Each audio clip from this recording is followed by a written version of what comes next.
Morning, everybody. Can you see the screen? Can you hear me? Yes, sir. All Yes. right. All right, good. All right, so we're supposed to have a face-to-face class today, but things happen. And so that's the reason for starting late. But let's not be daunted. Let's get it done still. So I arrived at school today and there was a power outage, some transformer on the street. Had some damage and stuff, but let's get it going still. I'll just keep your mics muted for me, please, if you're not going to be talking. Let me see if I can set this up a bit. Just try and keep your mics muted if you're not saying anything, all right? Okay, so just to repeat what I said yesterday about the purpose of this session, really and truly, we want to, in the main, find out or be able to identify the minute changes that have been made in the multiple choice question, because I know a lot of you going into the exam room hoping to see questions repeated, because you know that is a trend, that's just a fact of the matter. And we want to be able to identify some of those small changes that are being made in recent times, because instead of setting new questions, what CSEC has been doing is they've been making small changes to existing questions, right? And so I'm certain that your exam paper, you're going to see a lot of questions on there that you think is the same, but then they will have small changes where if you don't read carefully and look carefully, you might believe it's the same question. And if the original answer is there, you might go and mark that original answer. All right, so the bottom line is that we need to know how to do the questions, not just know answers, but know how to do the questions. All right, so let's continue. So today we're going to be doing consumer arithmetic, as you can see on the screen here. And we're also going to be doing algebra, 2 topics today. We're going to do 2 more topics tomorrow. And then we finish off on Tuesday with a few topics. All right, so that is the plan. All right, so let's go straight into it. These are all past paper questions, as you know. And where questions are similar, I'll try to highlight. Or where they make minor changes, I'll try to show you where those minor changes are. All right, let's go.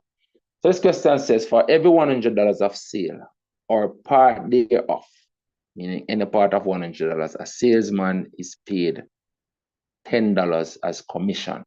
For every $100 or part thereof is paid $10 in commission.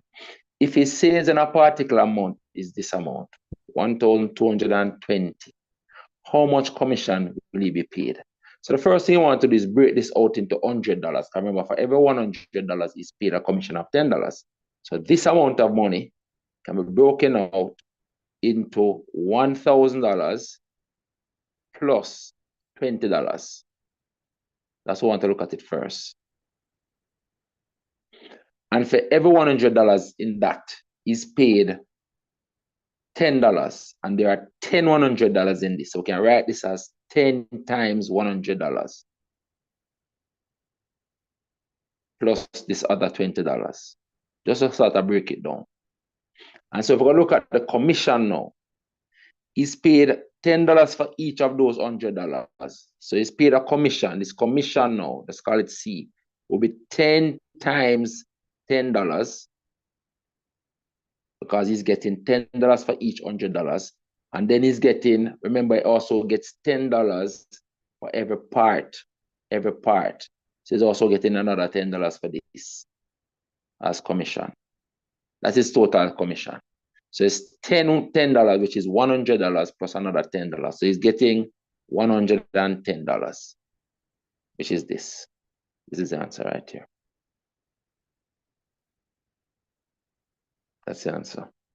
So for every $100 in this $1,000, he gets $10, and there are 10 of them in there. And then for this part of $20, he's also getting another commission of $10. So he gets $110 commission. All right. A student asked me about this question the other day, but that is it. This question says the value of a plot of land is $18,000. It says land tax is charged at a rate of 70 cents. This is 70 cents. $0.7 is 70 cents per $100. So for every $100, he's paying 70 cents. What is the total amount of tax paid on the land? So what it is that you have to divide this by the 100 to see how many $100 are in there, and you're multiplying it by this figure. Sometimes it's a matter of knowing that you have to be multiplying 7 times 18, you know. That's the bottom line, you know. The figures down here, you know that the answer is going to result from the multiple of 7. Materially, the values that you are multiplying is the 7 times 18. And 7 times 18 is 126. So I know right away that this is the answer. Right? Because 7 times the 7 times the 10 in the 18. We're doing 7 times 18. Just showing how you could work it out quickly. 7 times 18 is what you really want. The 7 times the 10, I can say the 7 times 18 as 7 times 10 plus 7 times 8. And so it is 70 plus, and this is now 56. So it's 126. But to show the working, and to show what it is that it is $18,000. And you divide that by 100 because you want to know how many $100 is in this. And then for each $100, you're paying 70 cents, which is 0.70. So it's all these zeros cancel out each other. They are immaterial with respect to the value. So at the end of the day, you're really working, you're really multiplying 7 and 18. So whatever answer will be the product of 7 and 18 is the answer. It has to be this 126. Not everything has to be worked out, you know, guys. Not everything has to be worked out. That's what that would reduce to. But if you want to cancel it down and go 100 into this, goes that time, and then you do the 0 on this, move the decimal point to the 7. So it becomes 7 times 18, as you can see. All right? But a lot of the time, we can look at the values that are material in the calculation. All right? That is that. But understand that so far? But understand that reasoning, that it becomes the 7 times 18, that is materially what the result is? Yes, sir. Understand Yes, that? sir. Okay. All right, this question now. So these two questions are similar, right? That's why I put them side by side. It says, if the simple interest on $900 for 3 years is 108, what is the rate of interest? All right, so we basically want to apply the simple interest formula. This one says if the simple interest on $900 is 4%, it's really the same question, you know, is 4%, right? And the per annum for 3 years, and the interest is 108. So it's the same 108. You know? So these two questions are the same. So I'm showing you how CSEC is adjusting the question. Right? So the answer for this is asking, what is the time? The time is the 3 years that they gave us here in this question. You know? And in this question right here, the rate is a 4% that they are now giving us in this question. All right. So that is how they are making changes. They are removing, putting answers in the question, and then putting questions in the answers. All right. Or putting values in the answers. So they're kind of interchanging values between the answers and the question. But anyway, in terms of an approach for this question, remember that I will be equal to PRT divided by 100. That's a simple interest formula. And in this case, you're trying to find a rate. So you're trying to find the R value.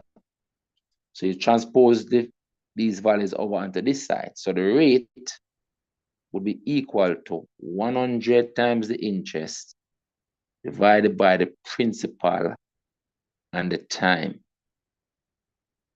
Principal and the time. So that's what's going to give us the calculations. I'm going to just write this the other way around. So we can work it out. I'm going to just put the R on this side. R equals. I'm going to just put it on that side. And that's what you're basically working on. So if you put the values in there now, it becomes 100. The interest is 108. That's what they said. The simple interest was this, 108. You're dividing that by the principal, which is the 900, and the time of 3 years. And that's what you're working down. That's what you're working down. So you know that these two zeros, if you want to work it down materially, these two zeros cancels these two zeros. And you all know that 108 divided by the 9 is 12. And then the 12 divided by the 3 is 4. And that's why the answer is this 4% right here. If you just basically just cancel it down. Because remember, you can't use a calculator, you know, in the exam. You cannot use your calculator. Right? So you have to be able to cancel these things down. All right. So basically that is it. All right. Over here, basically revert, we're doing a similar calculation, but this time we're trying to find the time. So starting out again by saying initially I equals PRT divided by 100. And this time you're trying to make the T the subject. So you're transposing this over here and you're dividing by these two. So then the T is going to become 100 times the interest divided by the principal and the rate that they gave us. The rate is 4%. Remember that the percentage in the rate is already taken care of by the 100 down here. So the rate R is just 4. The R is just 4. So if we're doing this calculation, I can actually just work it here. This calculation is going to then become that T equals 100 times the interest again of 108. I have to put the dollar sign divided by the principal again of 900. And then this time you put the rate under here, which is 4. And this is what we're working out now. And so if you cancel it down again, these two zeros cancels these two zeros. 108 divided by this 9 is 12. And then the 12 divided by this 4 becomes a 3. And so you see the answer now is this 3. So this time of 3 years, what a part of this question? And the answer was the rate down here. And so they have interchanged the rate with the time in the same question, really. That's what they have done. All right, so that is it. This question said, at the end of the year, a car is worth 5% less than it was worth at the beginning of the year. I think this question is further down in this document again, because they set this question multiple ways as well, this very same question. At the end of the year, a car is worth 5% less. So if it's worth 5% less, guys, the value of it is 95%.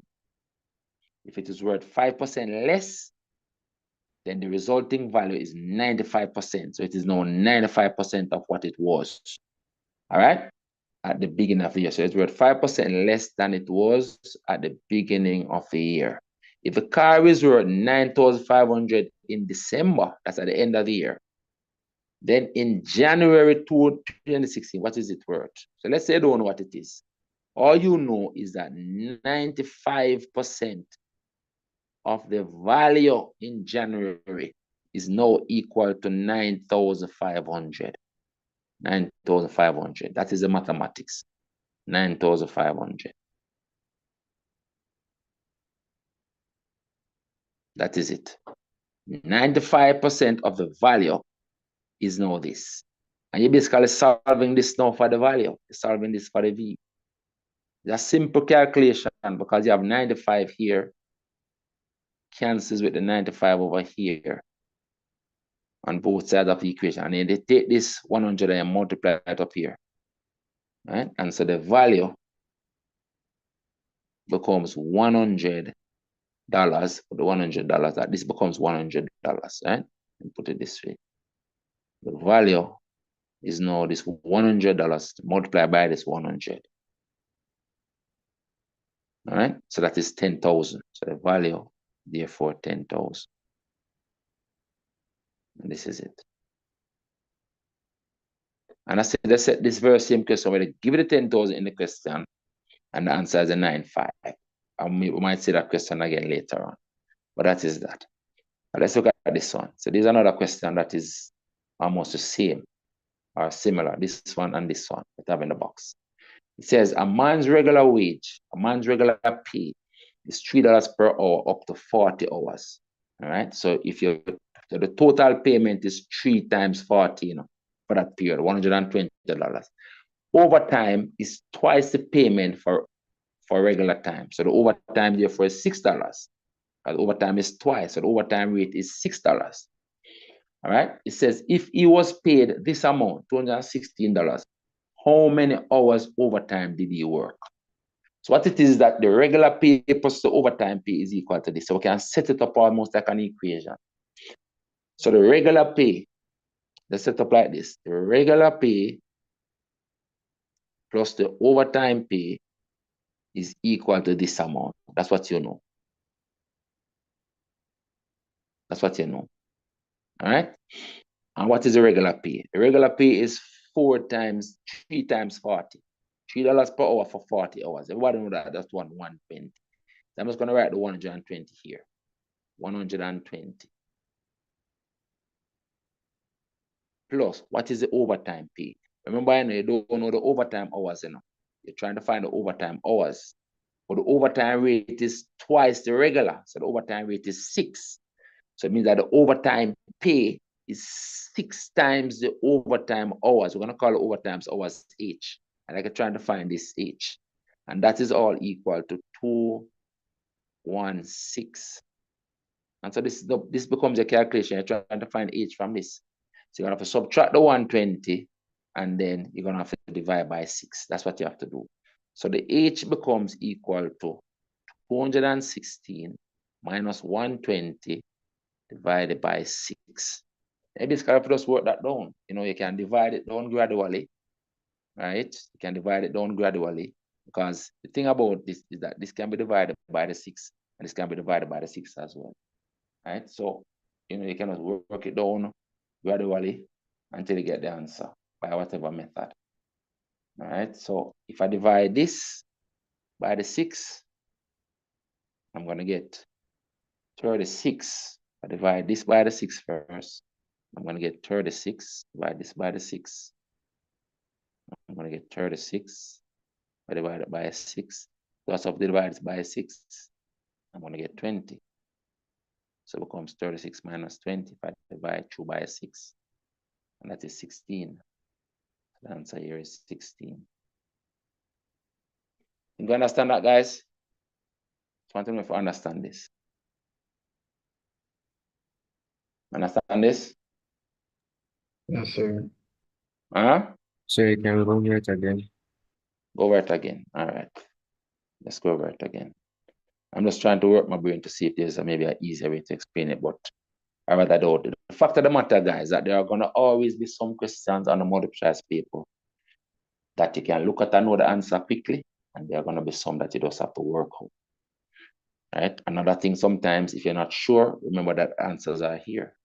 So what you can do, you can use the answers and see which one of them would give you the 216. Okay, I know that the regular pay is 120, from this. All right, and so what is the difference? It's the 260 minus the 120, right? The overtime pay is 260 minus the 120, which is 96, right? 96 is the overtime pay. That's another way to look at it. And then now at $6 per hour, dividing this by 6. That's another way to look at it. So, you can look at it that way as well. So let me go through it again. All right. So remember that this total pay is the regular pay, trying to use a method, plus the overtime pay. OT means overtime. This is equal to $216. $216. The regular pay, is 120 because it is 3 times 40. I'm not going to bother to show that calculation. 3 times 40 is 120. So the regular pay is 120. $120. 120 plus the overtime pay. Let me try to work at a different pay. This is equal to 216. Therefore, the overtime pay is this 260 minus 120. Let's set up that way. The overtime pay is therefore $216 minus 120. Keep leaving up the dollar sign. You subtract the 120. That's going to give you 96. That's going to give you 96. 260 minus 120, that's 96. So the overtime pay is $96. So you get this $96 working at $6 per hour because the overtime is twice. So this twice means that the overtime rate is $6, right? Right? It's twice. This twice means that it's $6 per hour because the regular is 3, the overtime is twice, so overtime rate is $6. So if you work $96 in overtime, that means that the overtime hours, the OT hours that you worked becomes $96 divided by $6 per hour. And so you're dividing that. And that's going to give you 16. Okay, you're gonna go 6 into this. It was 1 time, remain that 3. And then 6 into the 36 goes 6 times. You're gonna get 16. Right? So it's gonna work out to 16 by whatever method you want to use. Right? 16 hours by dividing by $6 as well. So it's 16. Any better? Any better? Yes, sir. Understand it any better? All right. So there are going to be some questions, guys, that you just have to work out. All right? You just have to work out. And I don't want you to go in there depending on knowing the answers. I think this question, let's look at this is a similar question. It says a man's regular pay is $8 per hour, up to 40 hours. So you know right away, his pay is 8 times 40 regular. That's 320, 8 4 32. So the regular pay, right out this way, the regular pay is 40 times $8 per hour, which is 320. Let's work it out a different way. 320. Right? It says overtime is twice. So the overtime rate is twice this. That's the overtime rate. Let's put it just in rate. I'll write it afterwards. Right? If he is paid $480, how many hours overtime did he work? It's the same question, you know, with different values, you know. So if he pays $480, then the overtime pay becomes 480 minus the regular pay of 320. That works out to be 160, right? This minus this is 160. $160. But the overtime rate is twice that. And this is the overtime pay. So see there, let's put it down. The overtime rate becomes 2 times 8 is $16 per hour, per overtime hour. And if he earns this amount of overtime, in overtime pay, working at $16 for every hour, it means that you work 10 hours overtime. I divide this by this. So you can write the overtime hours then. Overtime hours becomes the overtime pay divided by the overtime rate, which is 10 hours. So you work 10 hours overtime. So the answer is this one, 10. So you see, guys, it's the same question with different values. Same question with different values. All right? That is that. All right, so that matter of understanding, guys, more than, you know, memorizing. You have to understand. This one says the simple interest on $600 for T years at 5% per annum is what 20? What is the value of T? So this is another simple interest question. We're trying to find the time. All right, so it's I equals PRT over 100. You must know that formula. And trying to make T the subject. They multiply the 100 and divide under the P and the R. So the T will be equal to 100I divided by the principal and the rate. So you're plugging in these values now, right? So therefore, this time will be equal to 100 times the interest, Based on this information, this is the interest. The simple interest on this, on $600, means $600 is a principal. is 120. So 120 is your interest. And you divide that now by your principal amount, the amount that you're putting investment on, $600. Multiply by the rate is 5%. The rate per annum is 5. The percentage is already taken care of with this 100. So the R is just 5. So you're looking to see which one of these is this. That's what they're looking at now. So you want 100 theta right here. So this is it. 100 times 120 over 600 times 5. That is it. All right, so this is a formula that we're transposed to make t the subject and put in the values. All right. I look at this one now. This one says at a bank, EC $2.60 is equivalent to US $1. So it's $1 to $2.60. It says for every $1 exchange, EC 10 cents is deducted as an exchange tax. So out of this 260, they take out 10 cents for tax. So it means that you're only getting 250. Because they're taking out 10 cents out of the 260, you know, for every $1, you know. It says, how many EC dollars will Leon receive if he exchanges this amount? Now, first, you have to realize that he's going to receive, what he's receiving is receiving for US $1.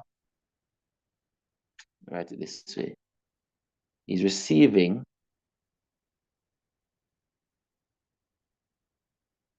for US $1. He's receiving, I put colon for receiving. He's receiving EC $2.50. Because out of this 260, 10 cents gone to tax. So in terms of what he gets is this. And you basically don't want to know how much is he gonna get over 1,000. So it's basically multiply this by 1,000. Multiply this whole ratio by 1,000 to see how much he's gonna get.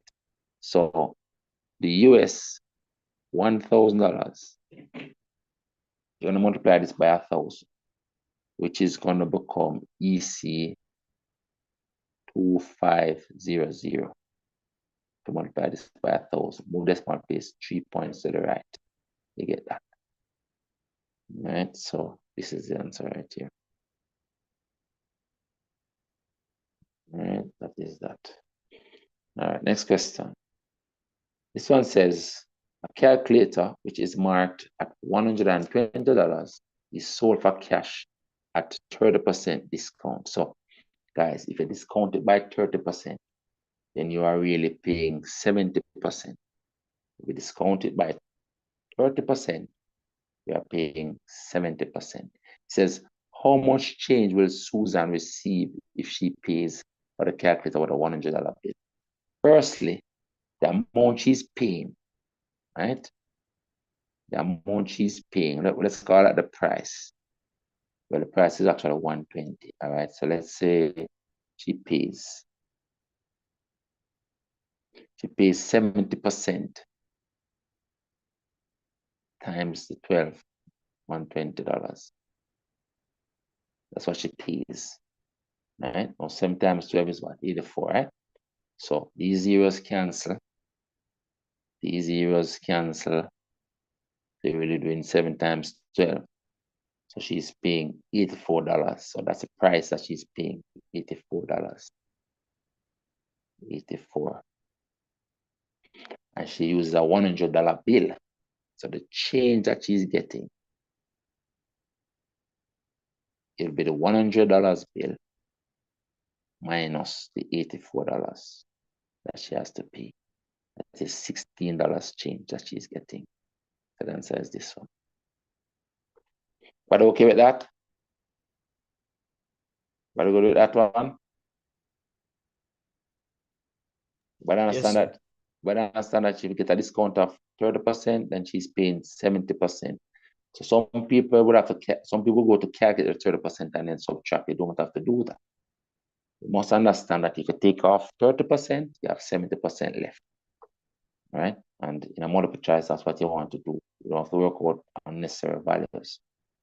All right, that finishes that first page. This one says, a store offers a discount of 15%, a similar question, offers a discount of 15%. So the discount is 15%, it means that you're paying 85%. That's a 15%, that's 15%. You're paying 85% on the total bill of a customer who spends more than $20. I can't see it so clearly, but this is $20. Let me see if I can write over it. So this is actually $20. This is $20. And this is 15%. I don't have the clean the document, but that is it. Right? All right. So if a customer pays $80, a customer's bill is $80, sorry. How much must he pay? It must be 85% of $80. So he's gonna pay 85% of $80. So that's what we have to work out. 85 over 100 times the total bill of $80.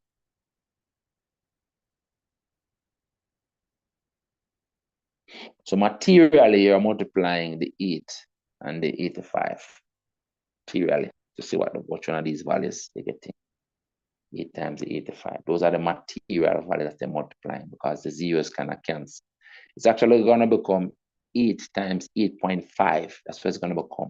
If you cancel out the zeros, this zero cancels this zero. And divide this by the 10, you're going to get 8.5. So you're really multiplying 8 times 8.5. I can say 8.5 times $8. So in the exam, we're going to work this out quickly. It really becomes 8 times 8 and then 8 times 0.5. Because this 8.5 is the same as 8 plus 0.5. You know, this 8.5. So I can multiply the 8 by the 8 and then multiply the 8 by the 0.5. So let's look at it this way. It becomes the 8 times the 8, which is 64. So you get 64 plus 8 times a half is 4. So you get plus $4. That's a quick way to do it in the exam. So this adds up to $68. So this is the answer, 68. So you want to basically break down your multiplication to simple numbers as far as possible. So remember, the 8 times the 8, give me the 64. And then the 8 times 0.5, give me the 4. And that's how we get it. And write it out on right here. So we'll get it. So this here is the 8 times the 8. And this is the 8 times the 0.5. I'll put it the other way around. 8 times 8 and 0.5 times 8. Yes? So how did you get the 85 again? The 85, because if you give a discount of 15%, 15 from 100 is 85. So if you give a discount of 15%, it means that you're really paying 85%. Understand that? Yes, sir. Right. If you give a discount of 10%, you're really paying 90%. If you give a discount of 25%, you're really spending 75%. If you give a discount of 40%, you're really spending 60% of the numbers that add up to 100. If you pay a tax, of 20% on something, they're really paying 120%. They're paying 20% more. If you're paying a tax, let's use the word tax, not a discount, because like a surcharge, an additional charge, some additional charge. If you have an additional charge of 5% on something, then you're really paying 105%. You're paying 5% more. If you have a surcharge of 15% on something, some additional charge of 15%, then you are really paying 115%. You don't have to calculate the 15% first and then add it. You can just know that if you're paying 15% more, you're really paying 115%. We need to understand that with percentages. 100% represents a whole, right? And if you're going less by 20%, for example, you're going to have 80% left. If you're going more by 20%, your new value is now 120%. If you can understand that, then the calculations can become a lot easier. What some person will do is calculate the 15% of the 80 and then subtract that value from the 80. We don't need to do that. It's all tied up in this calculation. If you recognize that a 15% discount means that you are paying 85%, because 100 minus 15 is 85. All right? Another question here, very similar. At a store, a sales tax is charged at a rate of 2% on the cost of items. It says the sales tax of this one, the tax now, guys, it's not asking you for what you're gonna pay. It's not asking you for what the tax is. So you're calculating the tax now. This is 180. This is $180. All right, $180. That's what this is. So this now is asking you for the tax. The sales tax on the dress is. It's not asking you what you're gonna pay. It's asking you for the tax. The tax is 2% of this amount. All right. Now, how can we calculate 2% of this easily? We can go down to 1% first. Now, 1% and you just divide by 100. 10%. I say all this 180 now. You see this 180? Look at it this way, quick and fast. 10%, you just drop off the zero.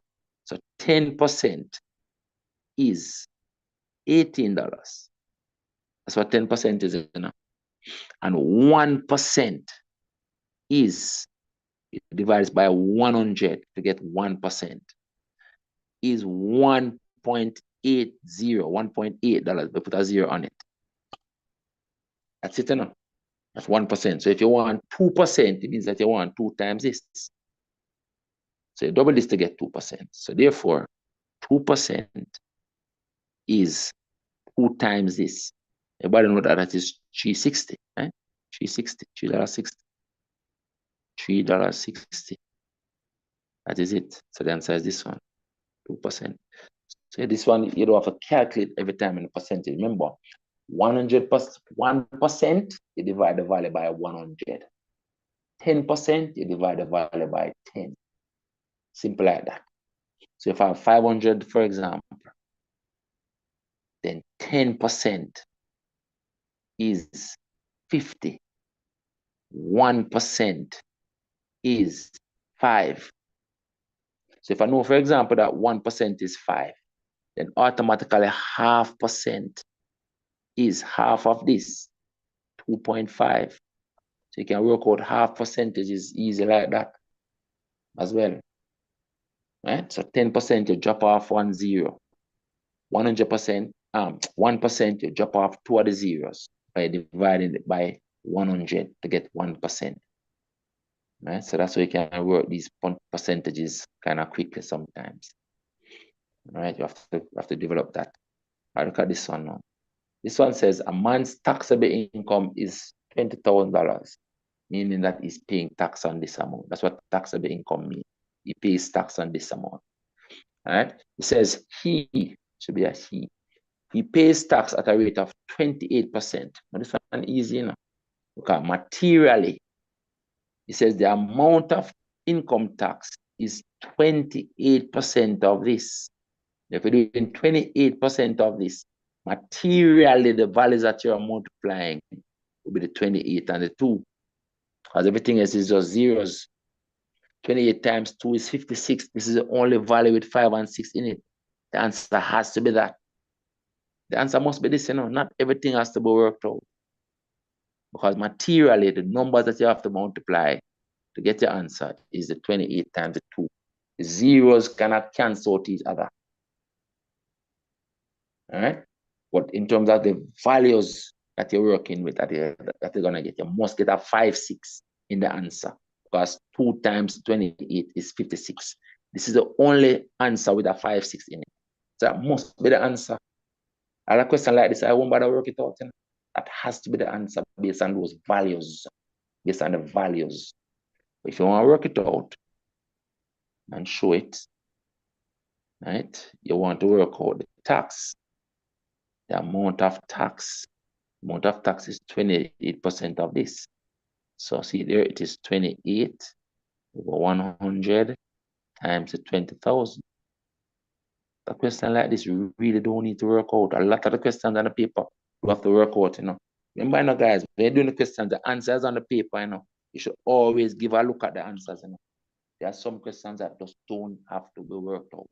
The answer is glaringly clear. Right? But if you work in this way, look at the values.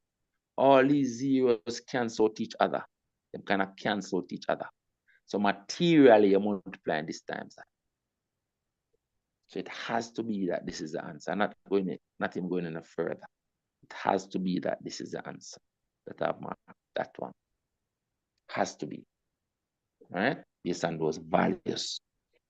All right, look at this one. I think this one is similar. These two questions similar. These two questions, they come off two different papers. But I think is actually the same question. Right? These two are the same question. Right? See the 6.5 hours here. 6.5 hours. But I think with this one, they tell you what the rate is for overtime. But this one, they tell you the overtime is 1.25. Just like this 1.25 is going to work out 5 just the same. So really and truly, that's a very same question. It is the same question. All right. All right. So what does it say? It says a man's wage for a 40-hour week is this. All right. It says he is paid $5 per hour for overtime. If he works 6.5 hours overtime in a certain week, his wage for that week is what is his wage for that week? His wage for that week is going to be the 160 plus 6.5 hours times 5. That's what they're working on. 6.5 hours times 5. All right. So his wage is going to be 160 regular, 160 regular plus 5 hours, sorry, times the 6.5 hours times $5 plus 6.5 times $5 times $5. You see this calculation, you can see it as 6 times the 5 plus half times the 5, because this 6.5 is the same as 6 plus a half, right? So it's not complicated. Look at it as 6 times a half plus half of the 5. 6 times the 5 plus half of the 5. So we're doing 160. Let's work it out now. We're doing 160 plus 6 hours times $5. That's 30. 30. Plus half of $5 is $2.50. $2.50. What you doing, calculator? Plus $2.50. And that's what you're working on. Which one of these it is? So it's gonna be $32. $50 plus a 160. That's gonna be this answer down here. Keep pressing the round thing. It's gonna be this answer down here. Okay, adding $32.50 to 160. So it becomes $192.50. That is it. And this question basically is the same thing, it's the same answer and the same question, this question, right? It says a man's basic wage for a 40-hour week is 160. See there? 160. So the only thing with this is that they don't tell you what the overtime, what the hourly rate is. The basic rate. But based on that, the hourly rate is 4. Because if you have 160 as a pay, 40 hours, then the hourly rate, the rate, or the regular rate, let's call it the regular rate, becomes $160 divided by 40 hours. That's $4 per hour is a regular rate. $4. $4 per hour. And then now he's paid overtime at 1.25.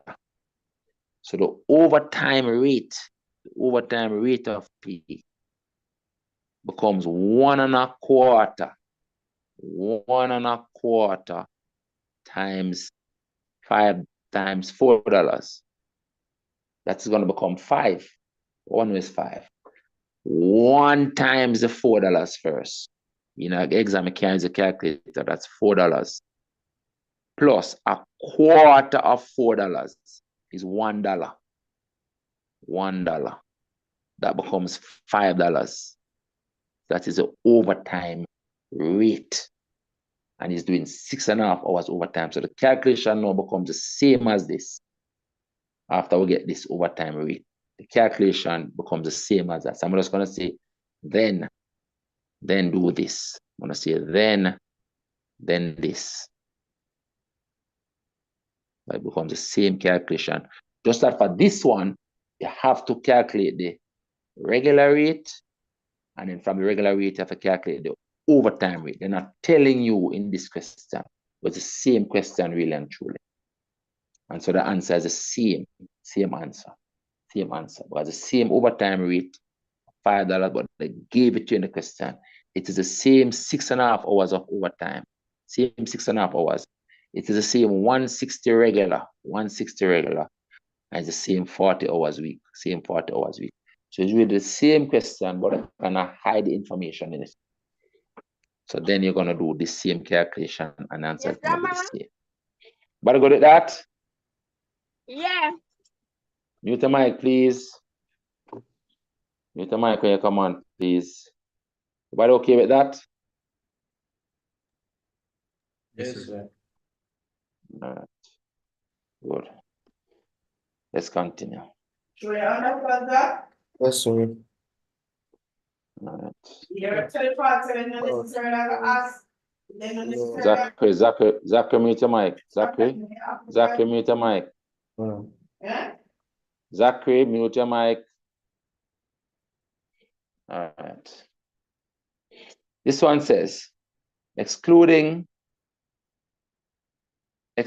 sales tax, how much should a video which costs $12? Let's read it again. Excluding sales tax, how much will be saved? Okay, how much will be saved when a video which costs $12 is sold at 20% discount? You're gonna be saving 20%. So this question is asking you for the 20%. Gonna be saving 20%. All right, 20% you're gonna be saving. So again, you want to work out 20% of this. So you can say, okay, what is 10% of this first? 10% is 1.2. So 20% is 2.4. You can do it that way, you know. You can work it out. You're gonna be saving 20%, 20 over 100 times the $12. That's what you're working on. All right. But I mean, it's gonna work out to be the $2.04, right? $2.04. It's $2.40. Sorry, this one. $2.40. But to calculate 20% of this, you could also say this. If it's $12, then 10% is $1.20. Okay, divide by 10 to get 10%. You divide by 10 to get 10%. You divide by 100 to get 1%. If you want 20%, you can find 10% first. 10% you just divide this by 10. Move the decimal point one place to the left. And if 10% is this, therefore 20% is 2 times this. $2.40. Don't need to do this calculation. So that is the answer right there. The discount, because I was asking for the discount. $2.40. All right, so another similar question here. A store offers a discount of 10% to customers who spend more than $20. This one is a similar question. If a customer's bill is $80, what will he actually pay? He's gonna pay 90%. Look at it, you know. He's giving a discount of 10%. So he pays 90%. Pays 90%. If he's given a discount of 10%, he pays 90%. If you want, you can calculate 10% still. 10% of 8 is 8. 10% is 8. 10% is $8. That is the discount. So you're taking off $8 from the $80, you're gonna be left with $72. But then you can just go and say, okay, if you're getting a discount of 10%, then you are really paying 90%. And that's what they're asking you for. What will you actually pay? It's paying 90%. So it becomes 90 over 100 times the $80. Materially, the values that are important is this 9 times this 8, which is 72. The only answer with a 72 in it is this one. I do have to work it out. Materially, the values, these zeros, kind of become insignificant with respect to the numbers that you're getting, the non-zero values. The values that are materially important in this calculation is 9 times the 8. Everybody knows 9, 8 is 72. The only answer with a 7 and 2 in this is this. You see, there's another answer like 720 or $7, $7.2 in there. If this answer was in there as well, for example, the 72 and the 72, then I would have to work it out, right? I would have to work it out and see actually what is worked out to, where the zeros land me, which one of these the zeros land me. But when I look at the answers here, and the only answer with a 72 in it is this. And materially, this calculation is going to give me 9 times 8, 72. Then the answer has to be this. That's how we move on quickly in the exam room. Not everything has to be calculated. I always say to the student, the answer is on the paper. The answer is there on the paper. So as you work, you're looking at the answers that are there. Not everything has to be worked out down to the final value. You save time. All right, you don't have to work out everything to the final value. That is for the second round. Remember, you know, guys, you know what programming, we're trying to do the paper twice, you know. So do a calculation like this, for example, I realize that the answer is a 72 answer. This is the only 72 answer in there. We mark it. But then we will come back now and finish the paper. We'll finish all the questions, right? And we still have hour left. I will still have 45 minutes left. You come back now to a question like this now, you calculate it down perfectly to the T, and you get the 72 again. And you check if the 72 can make sense. Stuff like that. You do the calculation another way. For example, the other way, which is to do the 10% first. And so the 10% is $8. It's $8. And then you do the same, and you do the $80 minus the $8. Something like that. And you get the $72 another way. Also double check it another way. That's what we're talking about. All right. The second time around, want to try the question some other way to see if you get the same answer. I try by the answer in the question, stuff like that. We're gonna practice that on Wednesday and Thursday of this week. All right. That's what we're gonna practice Wednesday and Thursday. All right. It's another popular question. It says a man pays 60 cents. Now you don't want to be working with cents because all your answers are in dollars. So you have recognized that this 60 cents first up is $0.60. That's the first thing. Yeah, I'm working in cents and dollars at the same time. It says for every 200, it pays 60 cents for every 200 meter cube of gas he uses, plus a fixed tax. I see this question set multiple ways. And it says if he pays this amount, when he uses that, he's asking us how much is the fixed tax. Now, I've seen questions where they actually ask you what is the total amount paid. I think they tell you the fixed tax and ask for the total amount paid. I've seen this same question set other. It's on the paper here somewhere, you know. See it over here, so. Aha, see it here. Same question, you know. Look at it. So this one, look at it. So the same 60 cents, it's the same $200 per meter cube. But this time they tell you the fixed charge, $13.75. And it's the same total 55 meter cube of gas that is used. And what they ask you for here, how much does he pay? And this is the answer that they now gave us as a part of the question over here.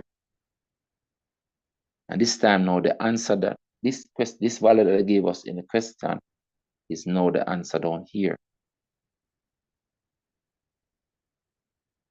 Right? And they can come and change the question some other way again. That's what I want to point out to you guys, right? That's what I want to point out to you guys. The changes that they are making. The question. So you have to know how to work it out. Don't know they can be about the same question and make it another change to it. All right, let's see. So if he pays this amount, that amount includes the fixed charge. When he uses this amount of gas, how much is the fixed charge? So we can look at it this way. This total charge is the fixed charge plus what we call a variable charge, or the charge for the gas. All right, we call that the variable charge, the charge that varies based on the amount that is used. So we can say the variable plus the fixed is equal to the 17875. A lot of the time we don't have to work on everything. Sometimes we keep an eye on this value right here. And the fact that this is the only answer with a 0.75 on it, and keeping an eye on that as well. All right. I don't want to get into those habits unnecessarily, but I just showing you some of the hints. So the variable charge is based on the amount that he used, right? Which will be, you want to know how many $200 is in this. How many 200 meter cubes is in this, and then he's paying 60 cents for each. So that calculation, the variable amount will become 55,000 divided by the 200.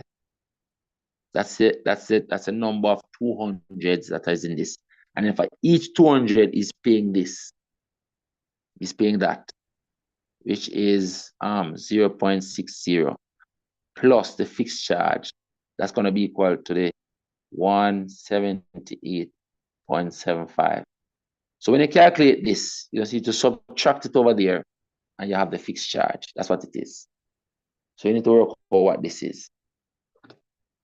All right, you need to work out what that is. It's basically a matter of working it down step by step. And you can go clear these 2 zeros, for example. Then this 0 multiply by this 0.6, make it 6. So I can do this, I can do this. I can clear this 0 and turn this into 6. And then this 2 cancels into this 6 to give me 3. Then I'm now doing 3 times 55. What is 3 times 55? 3 times 55 is 3 times 50 plus 3 times 5. 3 times the 50 plus 3 times the 5. That's 3 times 55. So this calculation works out to 3 times 50 is 150 plus 3 times 5 is 15 plus the fixed charge over here. And that is all equal to 178.75. So this is 165, So I'm subtracting 165 over here.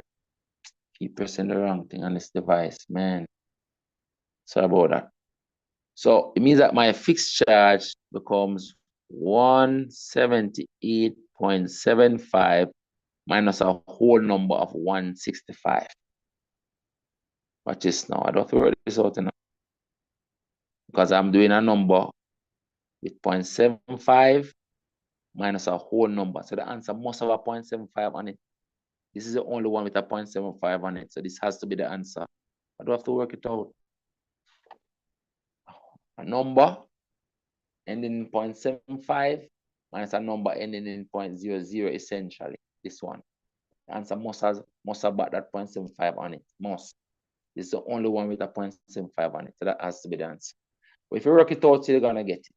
178.75 minus 165, going to give you the 13.75. And so that is the answer right there. If you come over here just to do this one right now, because as I said, it's the same question. And they kind of reverse the calculation. So this time you want to calculate the total charge now, right? They tell you the fixed charge. So again, you're gonna work with the cents. Very important. You're gonna change the cents to dollars. I'm gonna write this 60 cents as $0.60. And they want to calculate the P, right? So it's the same information, just that they tell you about the fixed charge. So it's 200 meter cube for 60 cents, 6 cents per 200 meter cube, and is using this amount. So the total that he's going to pay is going to be the fixed charge of $13.75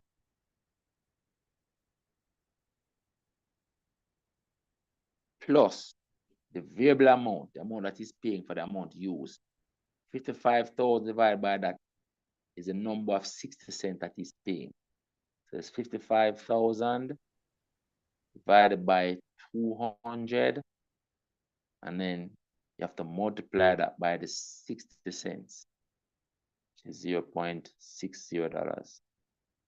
This calculator is going to give us 165 again as it did. So we got 113.75 plus a whole value of 165. I don't have to work this out again. If I had this to this, the answer must have this 0.75 on it. This is the only answer with 0.75 on it. It has to be that this is the answer. Can't go another way. And that is that. All right, so look out for this question set yet another way, guys. That's 2 ways. Come again, I might set yet another way. All right, let's look at this one now. We're going to finish the consumer arithmetic, take a short break, and I want to come back to algebra. All right. But the consumer arithmetic tend to be plentiful, but I think there are 8 questions on the paper. I think it's one of the questions, one of the topics that has the largest number of questions. Consumer arithmetic. All right. It says a plot of land presently valued at $12,000 appreciates. Appreciates means that it increases in value, not depreciates, you know. Appreciate. It appreciates at a rate of 2% per annum. So it appreciates by 2%. In other words, 2% is added to it. All right. What will be the value of the plot of land 1 year later? Now look at these questions. What I'm interesting now. This less than the 12,000. This less than the 12,000. This less than the 12,000. This question don't need no calculation. You know? It has to be this. This is the only one that is more than 12,000. It has to be that one. I don't have to calculate nothing because once it appreciates, the value must increase, must be more than the 12,000. And this is the only value that is more than 12,000. But if you wanted, you could calculate what 2.5% of this is and add it to it, right? Or you can calculate 102.5%. But this 2.5% kind of easy. Look how we can do it quick now. Of this amount, watch this now. I'm going to say what 1% is first. I want 2.5%. I'm going to say what 1% is. I'm going to say 1% is, you divide this by 100. 1, 2, that's 120. 1% is 120. Watch it now. 1% is 120. So therefore, 2% is 2 times this, 240. 240. So it's 2%. No, 1/2%. If 1% is 120, then 1/2%, which is 0.5%, 0.5% is half of 120. That is 60. You see these two? They add to the 2.5% that I want. And this 2 is 300. So it means that 2.5% is $300. So you're adding $300 to the 12,000. That is why the answer is this, 12,300. That's a quick and easy way to calculate 2.5% of that. It's not complicated. Get 1% first, then get 2%, then get add 0.5% and add them up. Remember, you can't use a calculator. And so you're trying to do the calculations as much as possible in your head. Right? So you're using values that you can work quickly in your head as much as possible. But that is it. But this question was a giveaway question because the only answer that was more than 12,000 is this one. So this was like a free question, really. All right. Let's continue.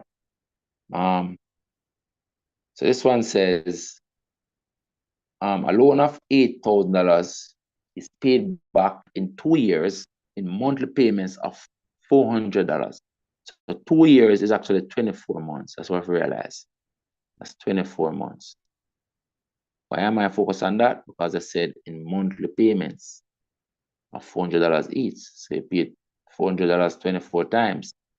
It says the interest on the loan as a percentage is what? Now, firstly, what's the amount we paid?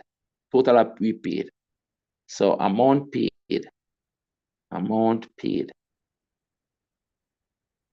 is 24 times 400. Amount paid equals 24 months times 400. $400 for 24 months. So 24 times 4, materially, those are the values. That is 96, because 4 times 20 is 80.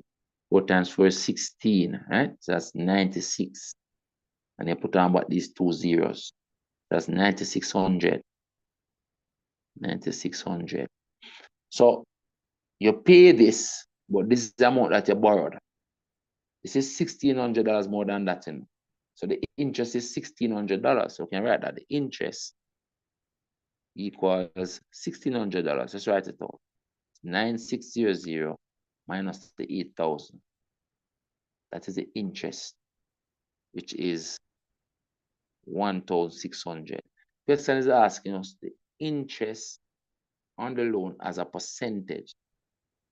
What percentage of the loan is the interest? That's what they're asking you. What is the interest as a percentage of the loan? So you basically put in this interest over the loan times 100. You want to know what percentage this interest is of the loan amount. So that's what the calculation is going to be. So we can say this: the percentage interest equals the $1,600 over the $8,000.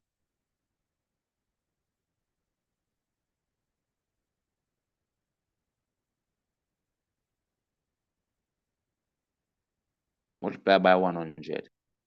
But the answer for this must be have a 2 in it, How many know? Because materially, the value that you're working out is this 16 divided by this 8, which is 2. All these zeros is either going to get 2 or 20 or 0.2 or something like that. But the answer must be something with that 2. The only answer there with that 2. I'm showing you don't have to work out everything if you work smart. Is this one. It's going to have to be the answer. This must be the answer. It's the only one with that 2. This has to be the answer. Well, let's work it down. All right. So if you're canceling it down, then these 2 zeros cancel with these 2. And then this one cancel with this. And then 160 divided by 8 is 20. Right? Because the 8 into this goes 2 times, let's leave back with the 0. So you're going to get the 20. This equals 20. So it's 20%. The answer is 20%. We could have known by just looking at the values, the material values, the values that are of consequence. 20. All right, that is it. All right, let's look at this one now. So these two questions similar.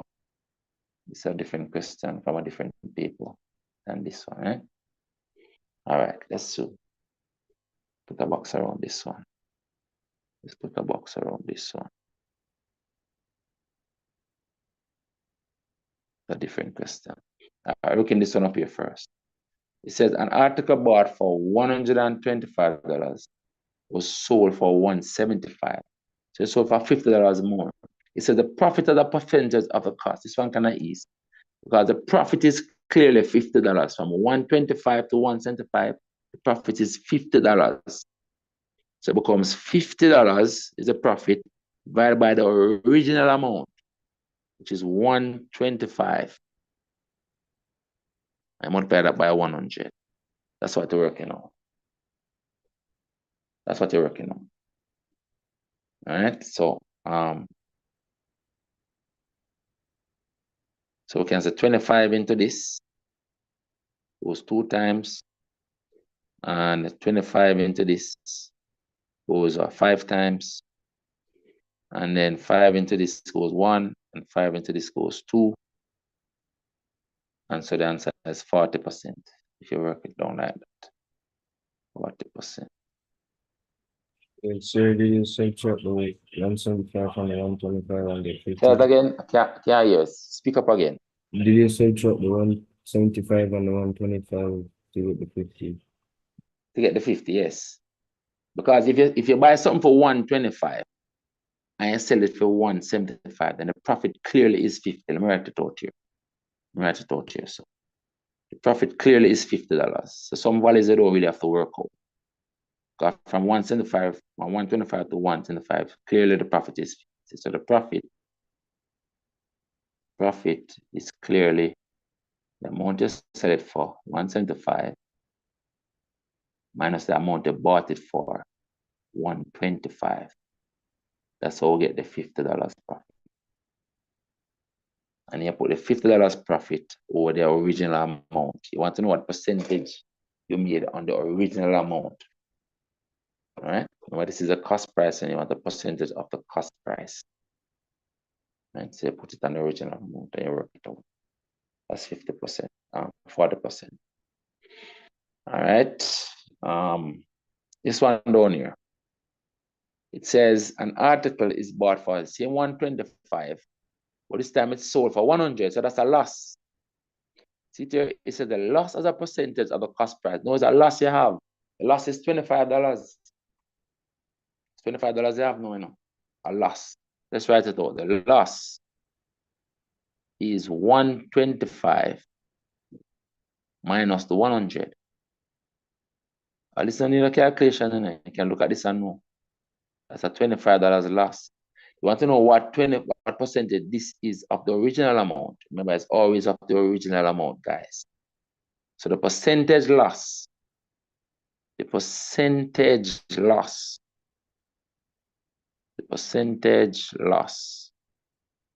become the loss, which is 25,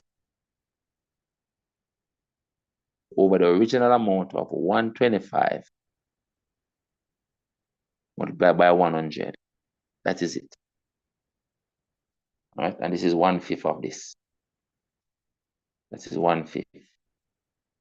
Because 25 into this goes 1 time, and 25 into this goes 5 times. And then 5 into this is 20. It's 20. So it's 20%. 20% loss. And when you want to work it out, it's going to be 20%. 20%. The answer is this one. You're losing 20%. Losing 20%. Let's see if that makes sense. Let's see if that makes sense. You're losing 20%.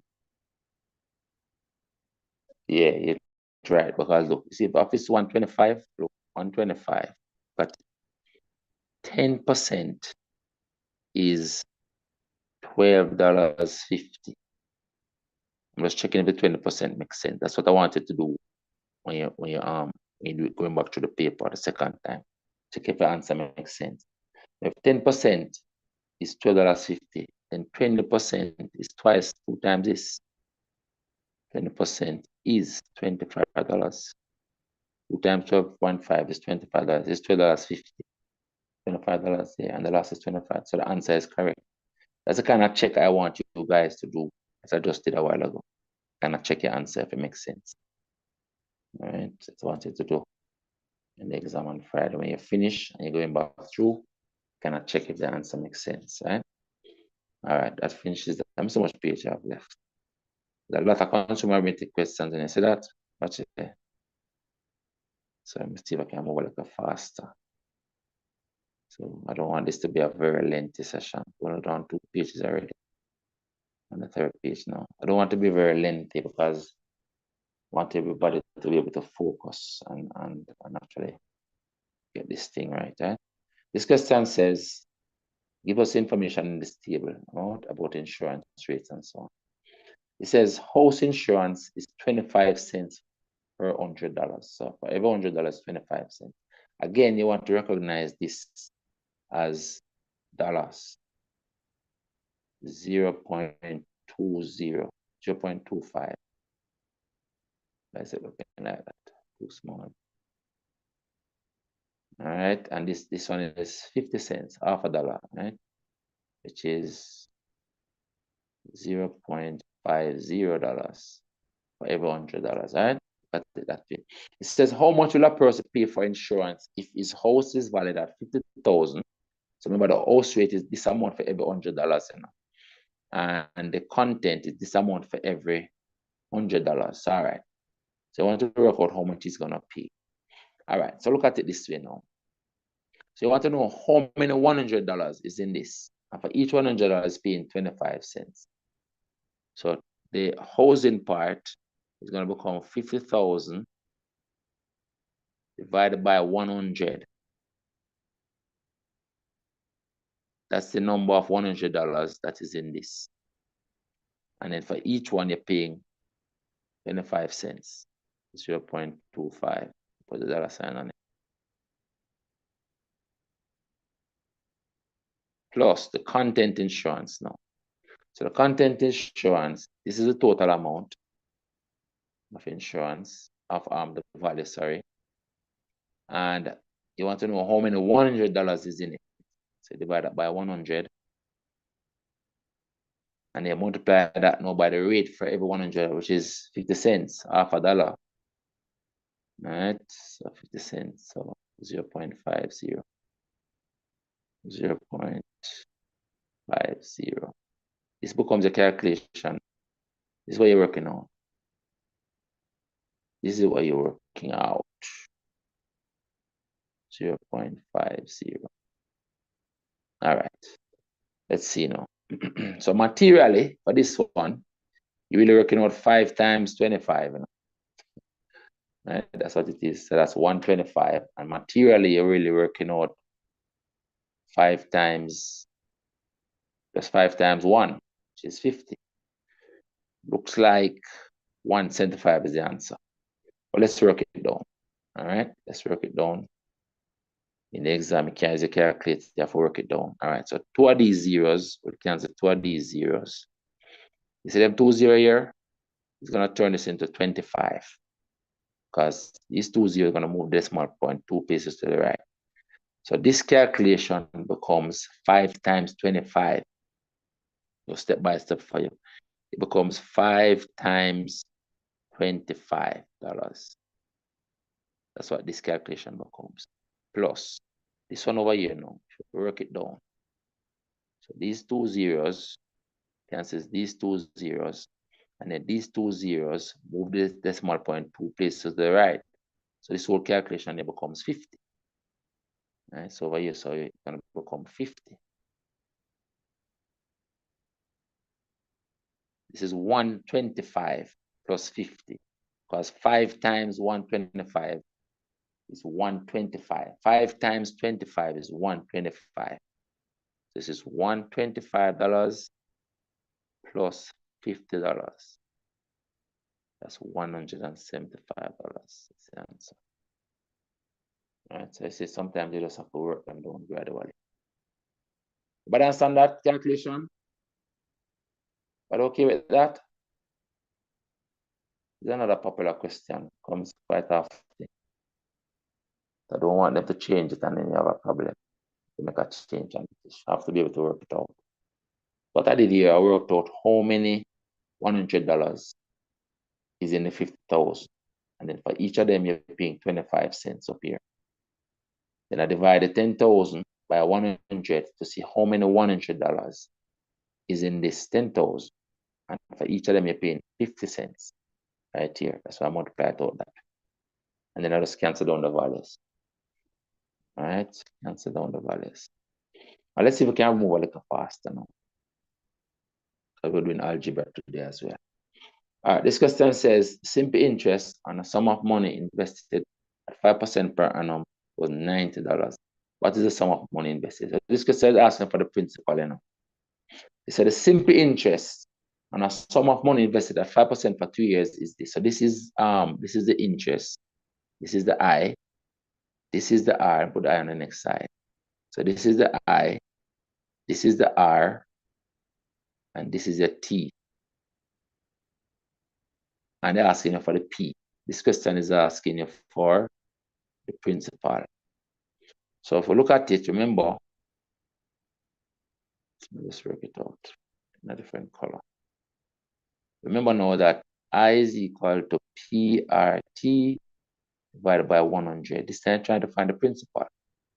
So you multiply it with 100, here you get 100I, and divide by the rate and the time. You divide them under here. Divided by the rate and the time, that equals the principal. So your calculation is this. So it becomes 100 times the interest of $90 divided by the rate of 5 and the time of 3. And that gives you your principal. But it's work out to know. Work it down. But firstly, 3 into this goes 30. And then 5 into this goes 6. So it's 6 times 100. 600. So the answer is 600 right here.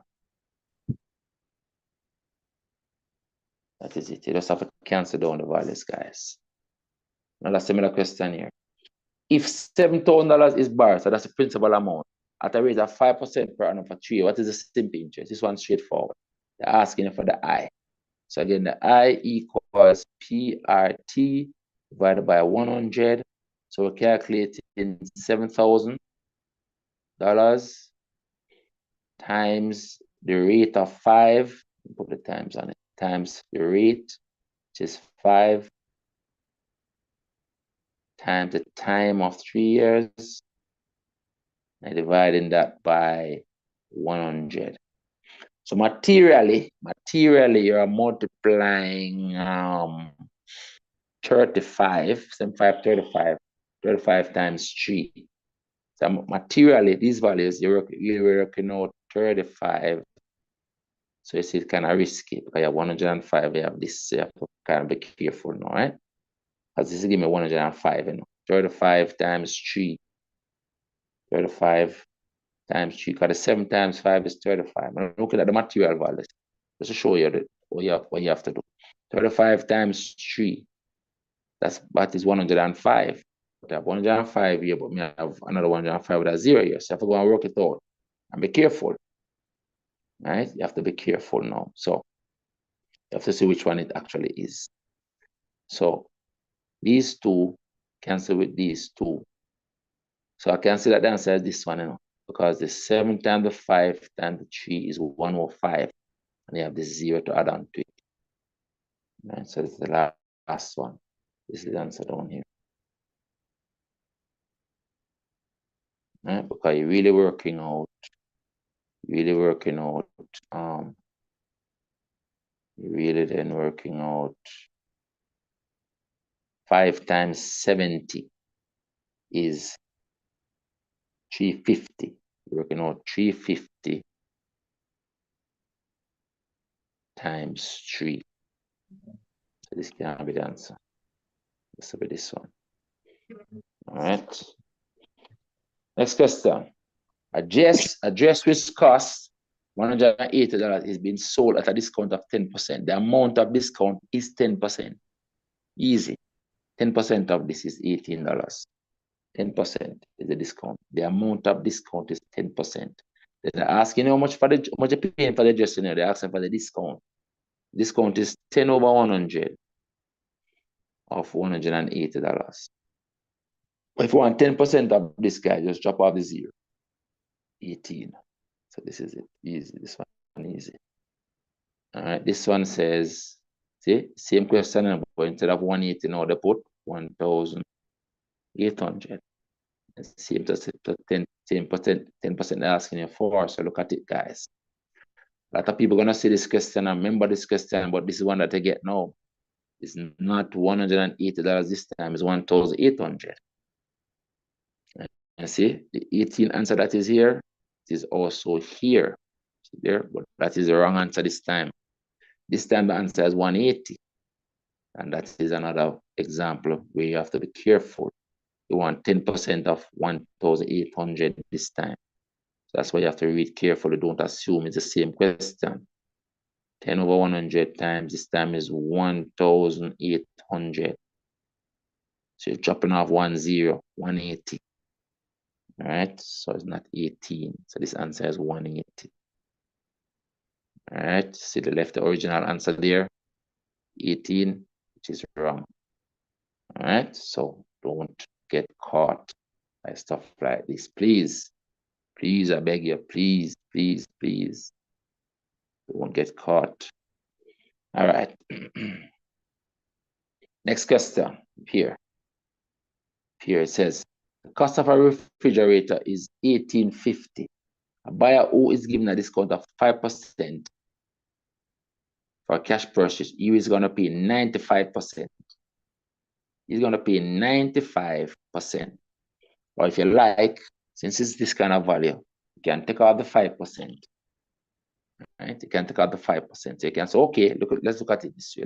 Let's say we're calculating the 5% quickly. First, I'm going to say 10%. What 10% is? 10% is, you drop off this zero, $180. $185. $185 is 10%. What is really 5% I want to take off? So 5% without a calculator is half of this. So like you're doing half of 180 first is 90. Then half of the 5 is 2.5. So they're taking off 92.5, that becomes 5% becomes 92.5. 92.5.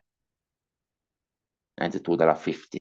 So if you're taking $92.50 off of this, which one of these is the answer?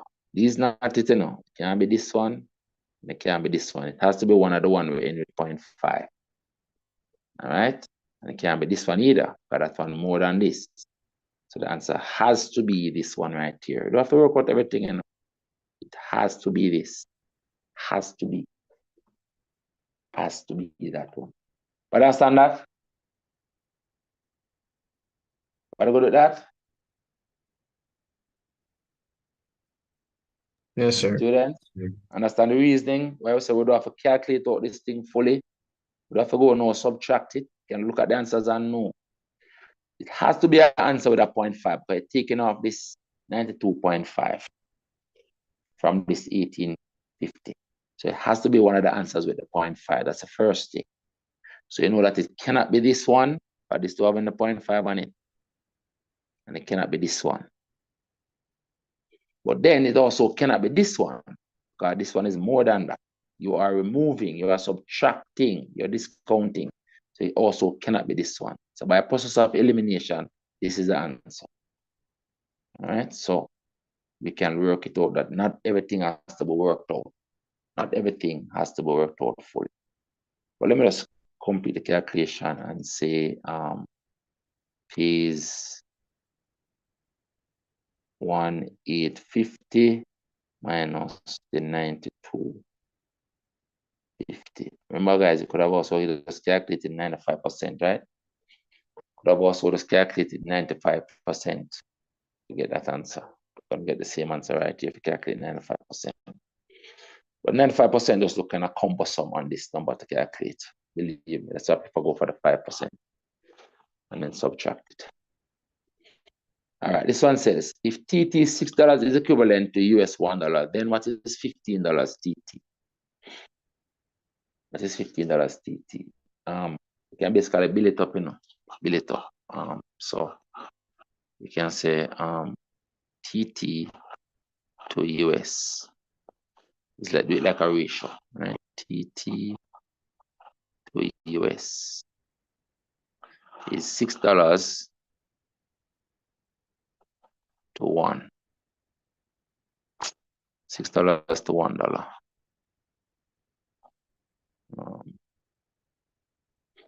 And I want $15.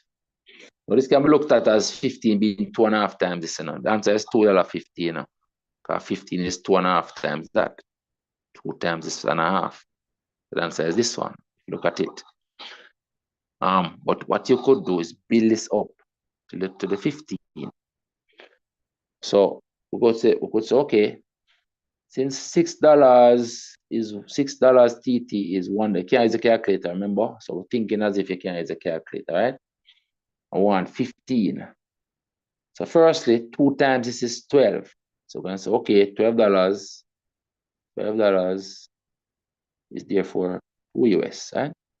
$12 TT is 2 US. And then now we want another $3 to make 15, right? But 3 is half of this. You can say, okay, $3 is a half a dollar, or 0.5 is $0.50.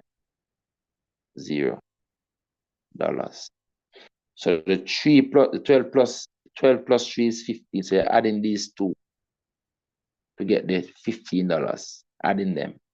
$12 is this amount of US. $3 TT is this amount of US. So you're adding them. So you're gonna get that the $15 goes to $2.50. $2.50. Just there may be easier way to do it, but that is it. You could recognize that this 15 is 2.5 times that. So you're doing 2.5 times this $1, which is this answer. So it's the same. Anyway, you want to look at it. All right, I'm trying to do the questions in a way, thinking that you can't use a calculator, right? And how you have to build up the information based on the fact that you can't use a calculator. That's the approach that I'm thinking of using. Right? Look at this one. It says EC $2.50 is equivalent to 1 US. Then what is $20 EC? Again, you want to build this up to reach 20. In the exam, you can't use a calculator. So look at it. EC to US. EC to US is $2.50 to 1. I want this side, let me just leave off the dollar sign. I want this side to become 20. Can build it up gradually, carry it up to 5 first. So it means that is 5 to 2. And you want it to come 20, you multiply it by 4. You want this side to become 20 and you multiply by 4. So here I multiply by 2 first. Carry it up to an easy number like 5 by multiplying by 2 first. Then I want 20 to reach up to, I want 5 to reach up to 20. I want this 5 to reach up to 20. So I'm going to multiply again now by 4 times 4. And 5 times 4 is 20. So I'm going to get this times 4 is the 20. This times 4 is the 8. So 20 EC is $8 US. See it right here, so? Because you can't use a calculator. That's sort of approach you have to use. All right, let's build it up. Build up the $2.50 until you reach 20. Some people tell you cannot divide.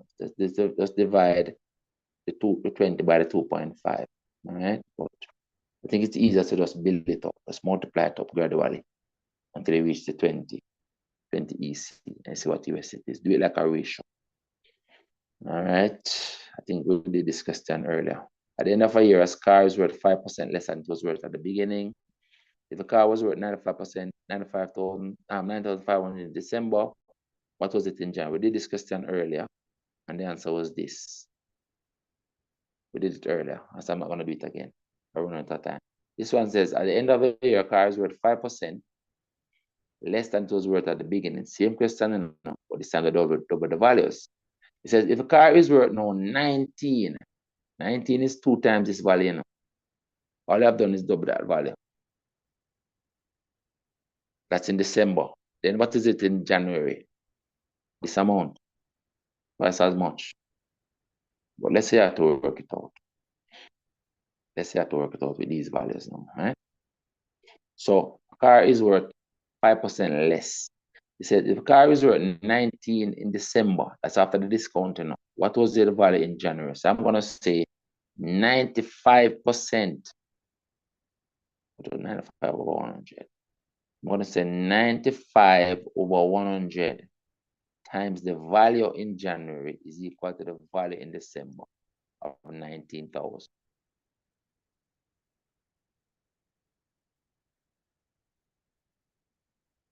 And now I am trying to find the value. The value becomes 19,000 times this 100 up here, multiply the 100. And I divide this now by this 95 under here.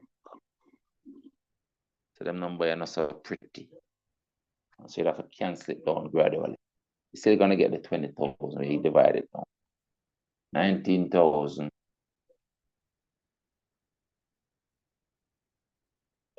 You have to divide it down, and you're gonna get the 20,000. All right. I think what it is that this 190 is 2 times the 95. So you divide 95 into 1 time, divide 95 into 190, you get 2 times. And then you get this 20000. So that's how you get the 20,000. Divide by the 95 into the 190. 95 times 2 is 190. So that's how we get the 20,000. But you see that they basically set the same question and double the values. That is it. All right, trying to get to the end so we can take a break. So much page we have left. Wow, 3 pages. I'm probably gonna finish. Don't worry. Finish. This one says a car is presently valued at 12,000. It's depreciated at a rate of 10% per annum. What will be the value of the car in 1 year? It's gonna be 90%. 90%. No, it's gonna be 90%. The answer is this one, and I want to know the answer is this one. That's gonna be 9 times the 12, 108. Those are the values of interest. Let's work it out. Since it depreciated by 10%, the value is 90%. So you're doing 90 over 100 times the original value. Mute your mic, please. Mute your mic, please. Mute your mic. Mute your mic. All right, that's what you're working on. So materially, you're really working on, you're really calculating this 9 times this 12. 108. This is the only value with a 108 in it. That has to be the answer. Now, exam, that's what you have to recognize. All these zeros cancel to each other. So these 2 zeros cancel 2 here. Right? And then you have the 9 times this, that's 108. And then you add about these 2 zeros, 0, 0. That's how the answer becomes that one. Right? But if I retry to in an exam room, the answer must be something with 108 in it, because of the 9 times 12. All these zeros just going to result in adding on some zeros at the end, basically. I don't have to do anything else. That is it. That's the only answer with a 108. If there's another answer in there like 1080, that answer was there as well, then we know someone have to check and see how many zeros must go at the end of it. Have to work it down and make sure. But it's the only answer with a 108 in it, which results from the 9 times 12. Right? So be mindful, guys. Be mindful. Next one. The annual interest rate on a mortgage on a house assessed at a value of 450,000 is 5% for every $1. What is the interest paid on the mortgage for the first year? All right. So firstly again, we don't want this 5 cents. Again, the answer is going to turn out to be 5 times so with the 45, right? You know that it's going to be something with the 5 times the 45, whatever values that work out to be, right? So you can basically have an idea what it is. 5 times 45 is 5 times the 4 is 200, and then 5 times 5 is 25. That's 225. So whichever answer of 225 is in the answer in the detail, that has to be the answer. Because to work out to this calculation, you're gonna have to multiply 5% times that somewhere along the way. Well, let's look at it. First, the 5 cents you're gonna work with. Don't work with cents, right? So this 5 cents is $0.05. All right, and it's for every dollar, this is the rate, and you actually have this amount. So you really multiplying these two, so it becomes 450,000 and for every dollar you're spending this amount, right, in mortgage, so you're gonna multiply that by 0.05. You're really dividing this by another $1 as every dollar. And this is a number of dollars, number of $1. The same 450,000 number of $1 in it. So multiplying that by that.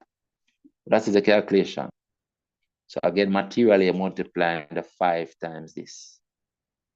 So if I'm in the exam, I'm just going to multiply the 5 times 45. So what that work out to, because all these values different. Well, these two are the same. Right? But it becomes a 225, the one with 225. But this becomes 225. All that's going to happen here, guys, with this one. If we look at it, these 2 zeros turn this into 5, 1, 2. So if I show you, it reduces to 4500 times 5, right? So this 5 times the 45 is 225, 225, and you have on these 2 zeros at the end of it. And that's why this is the answer. Maybe I spent too much time on that one. The next one. It says a dinner at a restaurant was advertised at $60 plus 18% tax. The total bill on the dinner is what? $6 plus 18%. So you can do it 2 ways. You can calculate the 18% first and then add it on back, right? You can calculate 80% or you can calculate 118%. I guess maybe sometimes it's easier to do the 18%. All right, so you want to do the 18%. All right, let's look at it this way. It becomes the $60 plus 18% of $60, which is 18 over 100 times $60. That's what you're working out.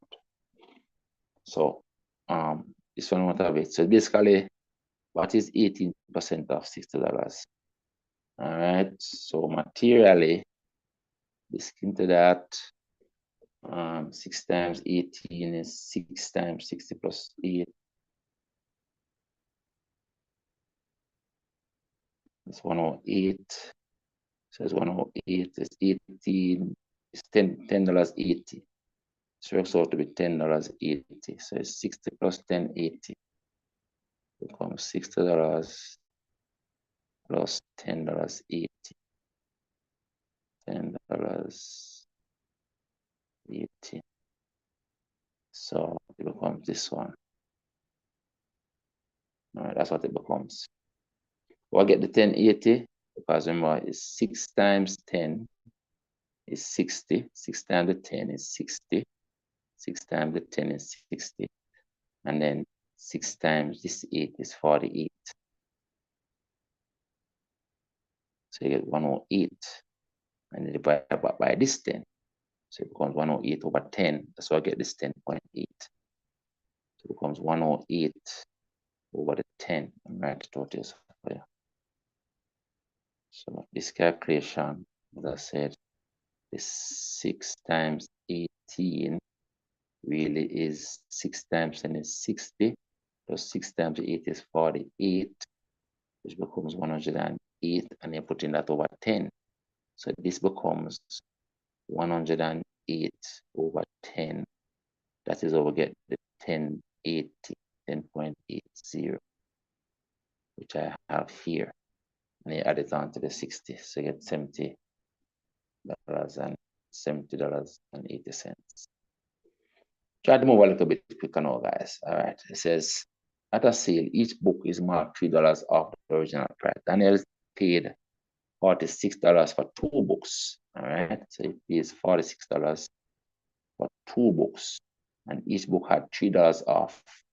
So you see this 46 for 2 books. It has $6 in it for 2 books. For 2 books that had the same original price. What was the original price of 1 book? All right, kind of easy. So if he paid $46, right, for 2 books, Let's look at it this way. One book for $23. Write it out. 46 over 2, which is $23. That's the price for one book. But the two books are the same original price, you know, see? Same sale price. He's paying $46 for two books. It means that each of the book is for $23. Remember, you know, $23. Daniel, let's read it again. The sales book, each is marked $3 off, right? Original price. Daniel paid $46 for two books. That means he paid $23 for one. After he paid $23 for one, that is after he got a discount of $3. Right? What was the original price? The original price was $26. But this amount include, so you're gonna add back the discount of $3. Right? So the original price is the $23 that he paid plus the $3 that was taken off, which is $26. So the original price for one book is $26. Guys, you understand that? And pause on this one. You understand that calculation? Just want to make sure you understand it. Yes, sir. I think I was kind of interpreting it wrong first. So make sure I didn't say anything that I don't understand. Everybody understand it? Everybody good? One person answered. Everybody okay? Yes, sir. All right, good. So what I did, I found the cost. I found how much he paid for one, and then I added back the discount, $3 off, right? Let's read it again. At a sale, each book was marked $3 off the original price. So they take $3 off the original price. Daniel paid $46 for two books that were the same price. So it means that he paid $23 for one. So that's what he paid, you know. So if he paid $23 after $3 was taken off, it means that the original price was $26. Okay, good. Just wanted to make sure. All right, that's it. This one up here says, at a store, 3 cents on every dollar spent is charged as sales tax. How much is paid as sales tax if a customer spends this amount? And let's look at it again. At a store, 3 cents on every dollar spent is charged as sales tax. So firstly, this 3 cents, we're going to work in dollars again. So we're going to see this 3 cents as $0.03. Just 3 cents, not 30.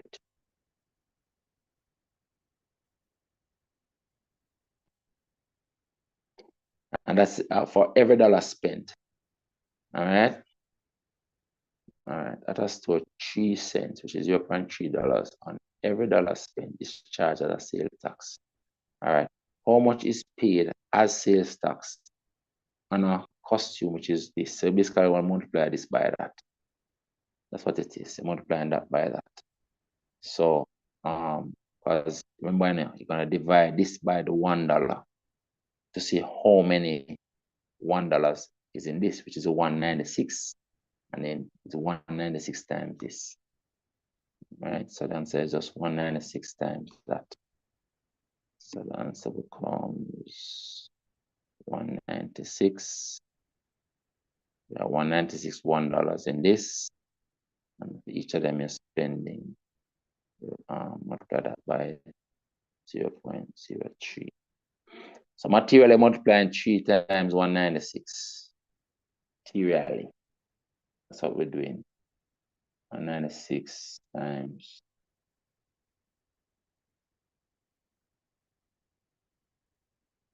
$5.55. 196. This is the answer right here. Multiply 3 times just to get your values, guys. You're gonna get 588. 3 times this. And the other value is gonna get this these. 3 times 196, 588. That's what they're gonna get. All right. That is that. I guess some questions you just have to multiply them down. The value of a plot of land is $18,000. $18,000. Land tax is charged the rate of this amount for every $100. So again, you have to divide this by the 100 to see how many $100 is in there, and then paying 70 cents for each. Materially, the answer is 7 times 18. Materially, that is the answer, 7 times 18. Whichever value is, give you 7 times 18, because all these values different. If I'm doing this question, I'm working out 7 times 8. What is the total amount of tax paid? Whatever value I get with a 7 times 18 in it. But 7 times 18 becomes 7 times 10 is 70, and 7 times 8 is 56. That's 126. So the answer with 126 in it must be my answer. All right, that's a quick way. But if you're working it down, you want to know how many $100 is in this. And then for each of them, you multiply by that. That's what it is. So it's 18,000 divided by 100. That's the number of $100 that is in this. And for each of them, you multiply by this amount, 0.70. 0.70. And that is it. So again, materially, you're multiplying this 18 times the 7, guys. These zeros, they basically just cancel each other along the way. All right, that's what happens. So that is the answer right there. This one says Mr. Jones bought a car for $64,000 and it depreciates at 20% of the first year and 10% in each of the following year. This is the value of the car at the end of the second year. Okay. So this is a two-step depreciation. So firstly, depreciate by 20%. So in the first year, let's call it year 1. The value becomes 80% times the 64,000. That's the value of it. All right. We'd have to do all the calculation. We'd have to work this out fully yet. You can go step by step. You can work it out, but you can go step by step. And then now you're going now 90%, because in the second year it depreciates by 10%. Let's read and make sure. Mr. Jones bought a car for 64,000. So the car depreciates by 20% in the first year and 10% in each of the following years. The value of a car at the end of the second year, so year 2, the value is going to be now 90% of this. 90% of this is going to be the value. 90%. So if you want, you can work this out first, and you're really doing 8 times 64. Right? You're really doing 8 times 64. So materially, you're working 8 times 64. These zeros will cancel down here. Right? And then you're doing 8 times 64. You're putting back the 2 zeros. Let's see what that is. That's 512. So it's going to become 512. And then the 2 zeros are 51, 200. So it's going to work out to be 51. And then the zeros. You know, 90% of that. 51,200, come at the wrong place. That's what this works out to. Work this out, that's what you're gonna get. And then now, because you depreciate it by 10%, you're now doing 90% of this. So there's another question you just have to work out, guys. You don't have any shortcut. You're now doing 90%, because you depreciate it by 10%, you have 90% left. So you're now doing 90 over 100 times the 5,1,200. That's what you're working on, 90% of that. All right, because I want in the second year. So I'm gonna times that by It is a 4608. This is the answer. If you work this out. What you have to do, material is work out this times this. That's what you'd have to do. The 9 times 512 to see material what the values they're getting. All right. The zeros going to cancel down themselves again. So this cancel this. And then material you're multiplying this times that. And you put a 0 on it. So you're working out 9 times 512. That's what you're working out. If you want, you can look at it as 9 times 500. 9 5 is 45. So you get 4500 first. And you're going to do 9 times 12 is 108. And you add it up like that. So you get 4608. See there, 4608. And then you attach back this 0 onto it. But I did 9 times this first and get this. And you add on back this 0. In an exam, you can use a calculator. That's what it is. I tell people running away from AdMaths. In AdMaths, people get a chance to use a calculator, work with stuff like this, you know. Not in CSEC, you have to do it out of your head. But that is it, guys. So again, the important thing here is materially working those out to see what the answer is. The answer is the 4608 answer, which is this one. All right, so from right here, when I got to here, I could have just worked out the 9 times 512. Once I do the 9 times 512, I get this, I would know that this is the answer. All right, without even doing the canceling down. That's how it is. All right. Lot of question. All right, a plot of land. Oh, is this the same question? No, see, the same question, you know, but they write it a different way. Plot of land. We did a plot of land earlier. See it here, so? Plot of land 18,000.7. And so it's 126. The same question here, no? And I put the 126 in the question. They're asking you for what is the rate per annum of the tax? See? All right. A plot of land is valued at this amount. So land tax is 126 charge. What is the rate? So the rate is going to be 126 out of this times 100. That's what you're working on. Right? So you're working out 126. That is the tax out of the original amount times 100. That's what you're working on. If we just work it down, you're gonna get 7. Right? 126 divided by the 18,000. And multiply that by 100. Right? You're gonna get the 0.7. I get a 0.7. So canceling it down. 2 into this, 2 into that. And you want to work this out. I'm gonna get 0.7.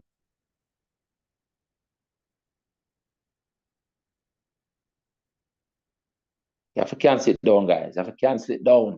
Cancel it down. Divide 2 by 2 and work your way down. Just have to cancel it down. You have to cancel it down. All right. I guess maybe we could look at the values. This is 126 over 180. So you know it's a fraction and it's not this amount. It's not this clearly because you divided a number by a larger number. 126 over 180. And maybe reason it out, you know, without actually calculating. It works down to 126 over 180. That's what it works down to. So if we look at this fraction in terms of the values, it can't be this one. That one too small. It's not a whole number. It's actually a fraction. Fraction value, point something. So what this must be point something. Has to be this one. You can kind of reason it down that way. If you don't have time to calculate it down to an exact value, you can reason it down. All right. Some of these questions, I think, in an exam, you can't use a calculator. You just have to be smart. All right. So the exchange rate for $1 US to $2.70 Eastern. So it's $1 to this. It says, what is the value of 4.5 US? So basically multiplying this times that. That's what this question is about.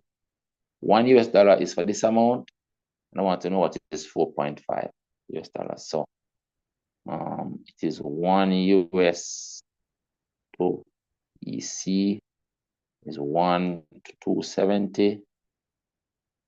I want to know how much is 450, 4.5. So you can work it step by step. You can go up to 4 first and then do the half. But you can just multiply by 4.5. By 4.5. You have to multiply by 4.5, guys. Multiply by 4.5. You have to multiply by 4.5. So you can multiply by 4 first and then multiply by 0.5. 0.5 will be 1.35. All right. You just have to multiply it out. You just have to multiply it out. You just have to multiply it out. It is this one. This answer is you could know is this one too, you know. You could know is this one because firstly, if you do 4 times the 2, you're gonna pass 8 already. Look at these answers. All of those less than 8. 4 times the 2 is already 8. So you can't make none of these answers, and that's why something you have to look at the answers, right? So you get a question like this to multiply. You don't have to actually multiply, just look at the answers. Right? If you multiply this by 4.5, none of these can be the answer. Not possible. Has to be this one. That's why you can sometimes know the answer without working it out. I guess maybe CSEC wants you to do that, right? Look at the answers and see that it could not be these. Use a process of elimination. But the answer is on the paper. Not everything has to be worked out. All right, a man's annual salary is 45,000. His tax-free allowance is 13,000, meaning you remove $13,000 from this, and that is a taxable amount, right? Tax-free is 30,000. So to know what the taxable amount is, you're going to subtract 13 from that. All right. He has to pay at 20% of his taxable income. What is the tax? So the taxable is going to be 45 minus 13. Let's write it over. The taxable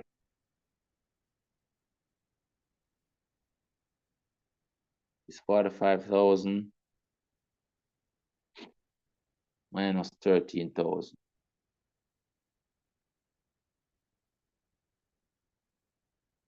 What is that? That becomes 32,000.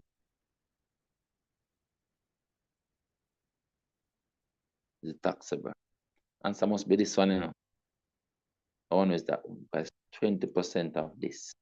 Materially, you're multiplying 2 times 32, 64. And so the tax then becomes tax equals 20%, 20 over 100 times the 32,000. So materially multiplying the 2 times that, and that's the only answer with that 64 in it. So it has to be that one. And that is it. This one says that television costs $350 cash. When bought on hire purchase, a deposit of $35 is required, followed by 12 monthly payments of $30 each. How much is saved paying cash? All right. So I want to know what the hire purchase amount is. The hire purchase amount equals 35%, $35 down payment, 35 plus 12 times $30. 12 times they're paying $30. This becomes $35 plus this is $360. So this amount is $395. This plus this is $395. $395. Okay, add the 35 to the 60, get the 95. $395. And then this is the amount if you pay cash. This is the amount you pay hire purchase is 45 more than that. So the amount saved becomes the 395 minus the 350, which is $45. $45 is saved. This is it. All right, there's that. 2 more pages and we take a 15 minutes break and come back and do the algebra. I'm sure we'll get through the algebra a lot quicker. Less algebra questions. So the annual interest rate on a 15-year mortgage on a house are set at a value of 450,000. It's the same question now. What is the interest paid on the mortgage for that year? It's the same question now. 15-year mortgage assessed at 5%. So basically multiplying this time this again. So the answer with the 225. That's what it is. A 15-year mortgage assessed at 400,000 at 5 cents for every dollar. So this 5 cents, remember, is 0.05. So basically multiplying this 0.05 times that. Because for every dollar that is there. So how many $1 in this? 150,000. And for each of those you're paying this amount. Right? What is the interest paid? This amount times that. So it is 450,000 times 0.05. Again, materially multiplying this times this, getting the 225. And so materially, you're multiplying the 5 times 45. And you're getting 5 4 is 20, 200, 225. So the answer will be 225, and this has to be the answer. All right, but materially multiplying this times that. Right, these zeros will just move decimal point and so on. That is, I think we did this question earlier. All right, Mary invested $200 for 5 years at 5% per annum. John invested $500 at the same rate, same 5%. If they receive the same amount of money in simple interest, how many years did John invest? All right. So one of those simple interest for Mary equals simple interest for John. So we're gonna set it up. Two of them is the same. What's the simple interest for Mary? I equals PRT over 100 for Mary equals PRT over 100 for John. This is for Mary, this is for John. Let's put in the values now. So for Mary, the principal is 200, right? So I'm gonna put 200 times the rate. The rate is 5 for 5 years. The time is 5 as well. And just see that 200 is the principal, the rate is 5, and the time is 5. That's over 100. Equals principal for John is 500. So it's 500. Same rate of 5%, same rate, 5% times the time we don't know. So how many years? We're going to put in time here, we don't know the time. Over 100. I will cancel this down for time. This looks like 2, you know, guys. This looks like a 2. One way is 2. But first, this 100 cancels this 100. This 5 is the same 5 in here. All right. And then 1 way is 2. Because this side becomes 5 times 2. And this is just 5. So what happens is that I can cancel 5 out of this side and get 100. Cancel with this 5. And then this 100 cancels in this 200 2 times. So T equals 2. 2 years. Just cancel it down. 2 years. Just cancel on the 2 sides. Simplify it down. There's 2. All right, next one.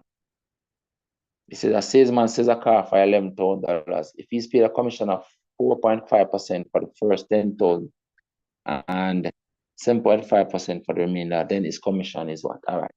So it's $11,000. So he has $10,000 in it, but he gets a commission of 4.5%. So see here is 4.5 over 100 times the first $10,000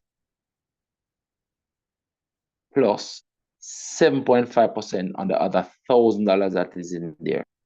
7.5 over 100 times $1,000. That remains. That's a calculation. That's what we're working on. That's what we're working out.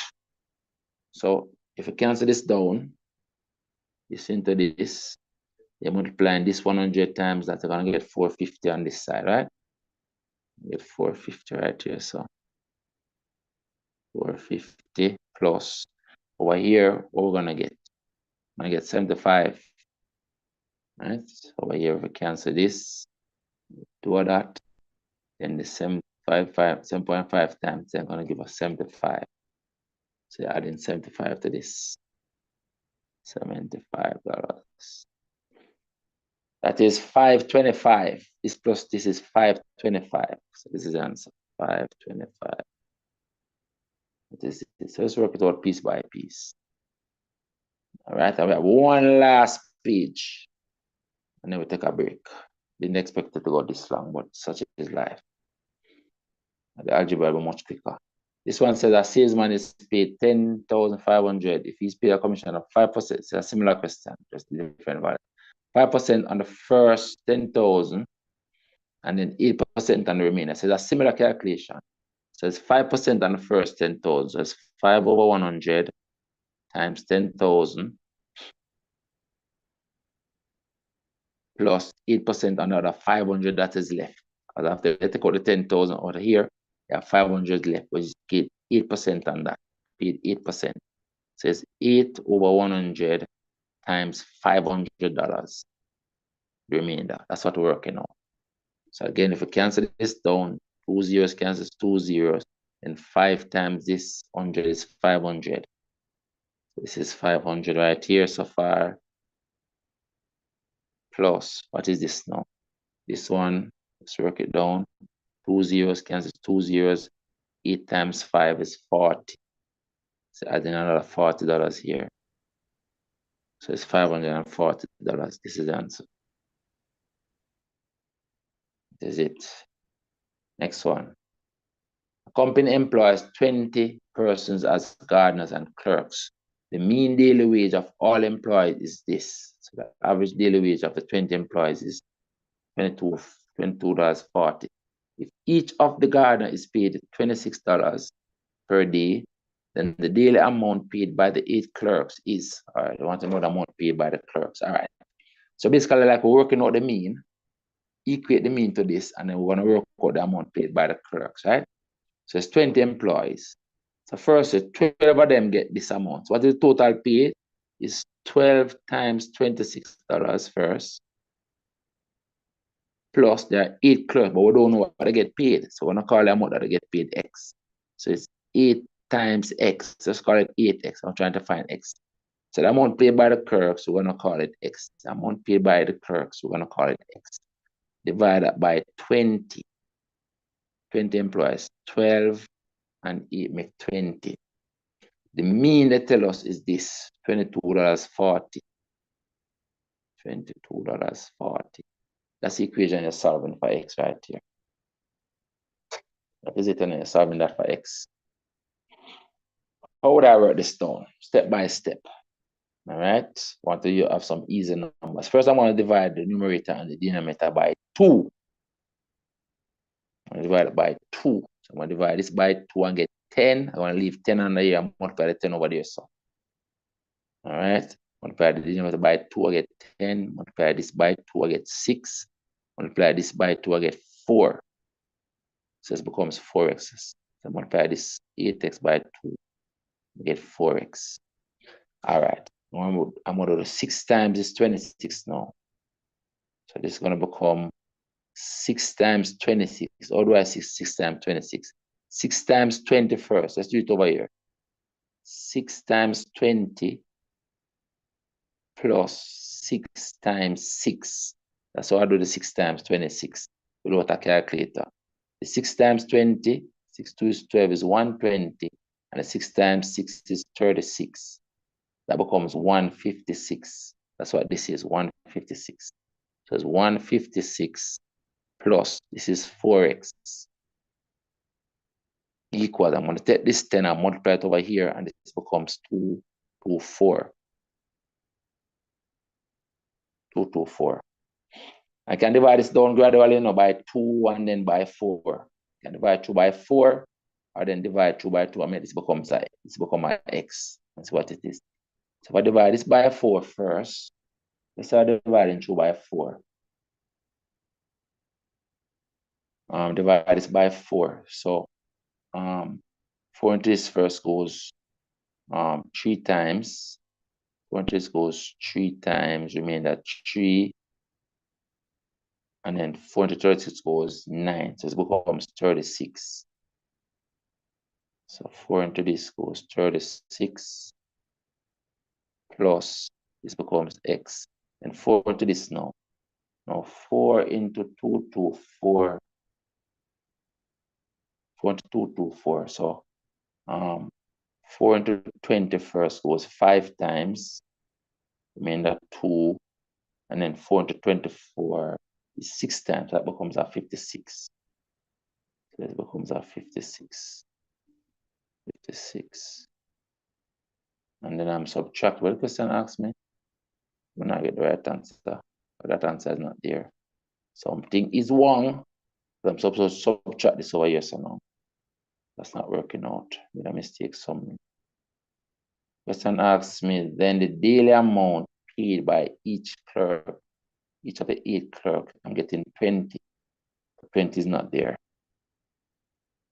20 is not there. Let's double check this. Let's double check 2, 2, 4. Let's double check this. A mistake somewhere. This is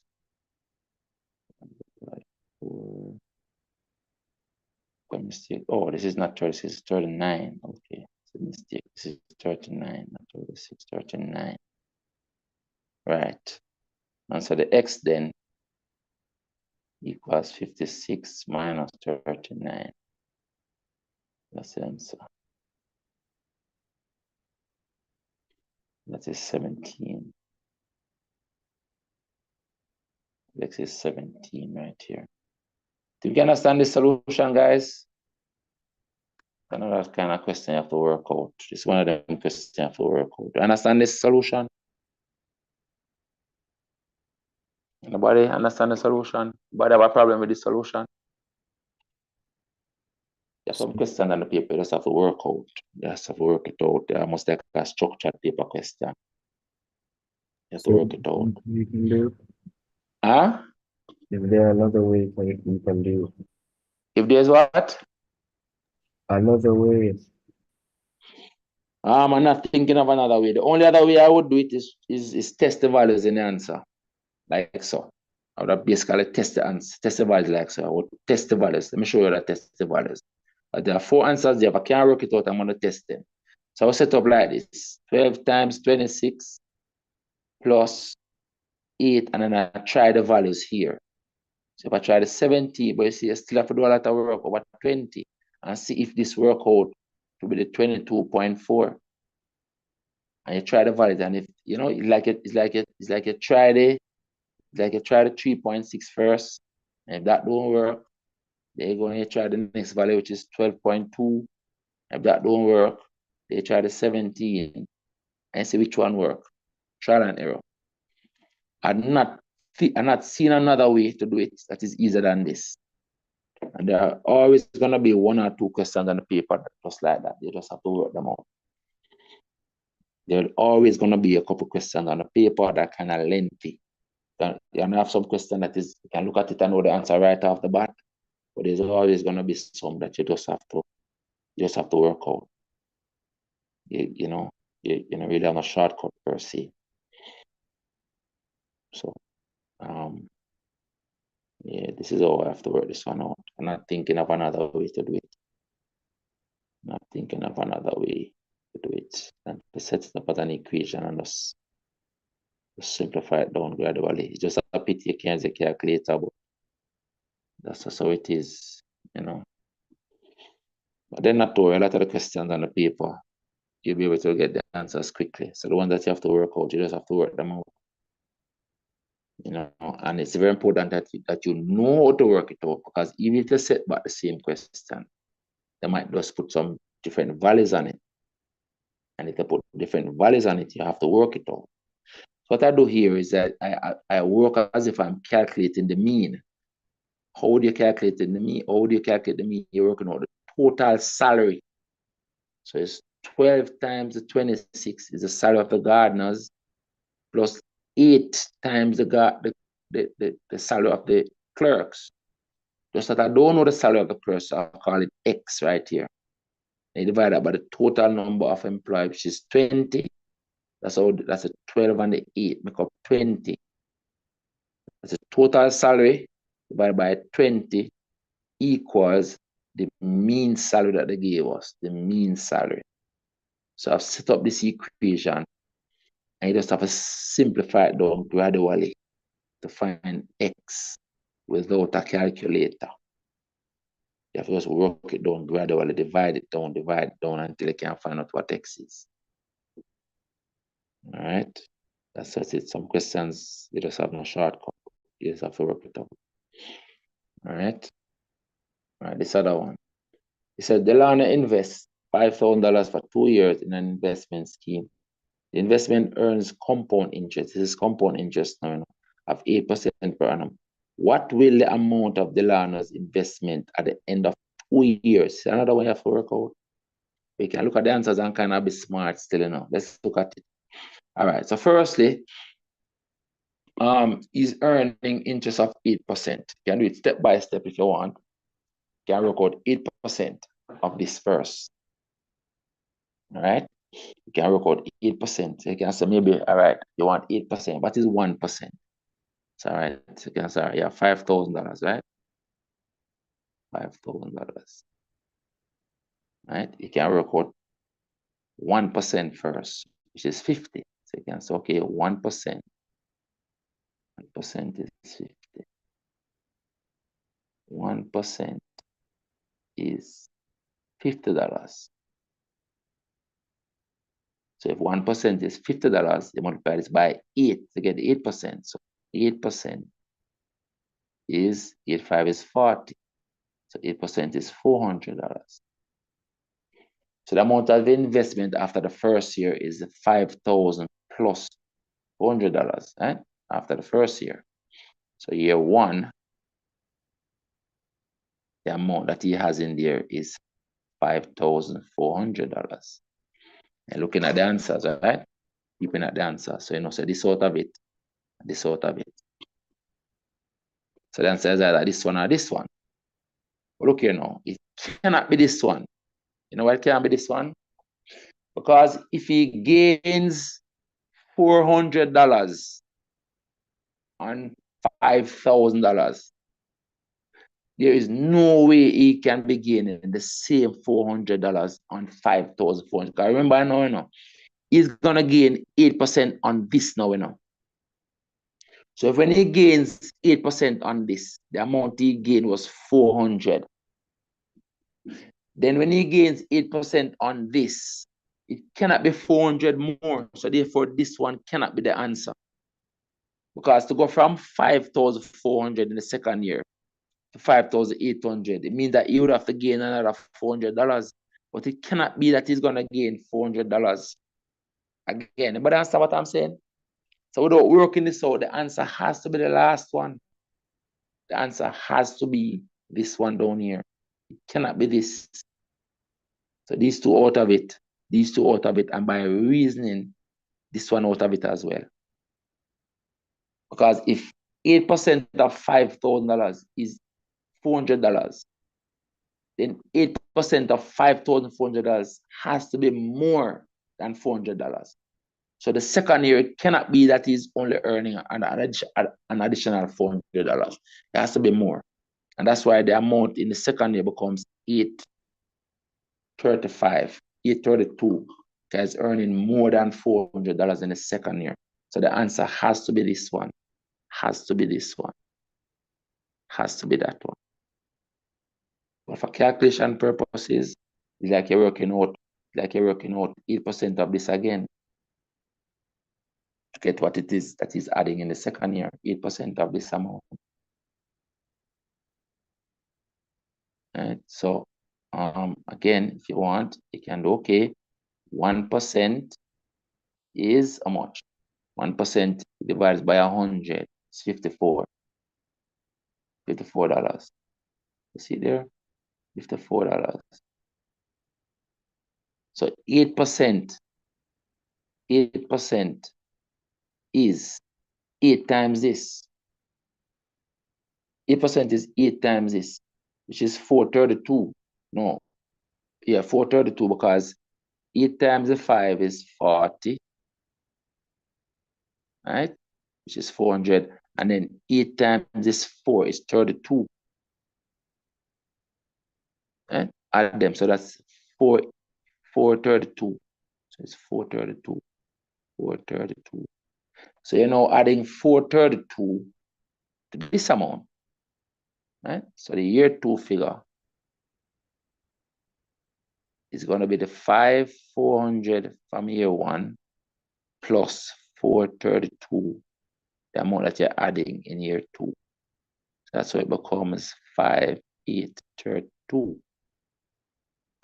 But you didn't have to do this calculation based on these values that are there, because there's no way you added $400 to the 5,000 in year 1. You're going to add more because you're applying the interest on more in the second year. So it can't be that's another 400 to add the second year to get 58. That's how we could reason it. Understand what I'm saying, guys? I want to know if you understand what I'm saying. Understand the reason that I'm giving you? Why it couldn't be this one? Could not be this one? Understand what I'm saying, students? Anybody don't understand? Sir, can you do it again? Anybody don't understand? I'm not hearing anybody. Sir, can you do it again? Do it again? All right. Okay. So, do you understand the calculation? Or you are calculating this straight? I just calculate what the 8% is and add it on.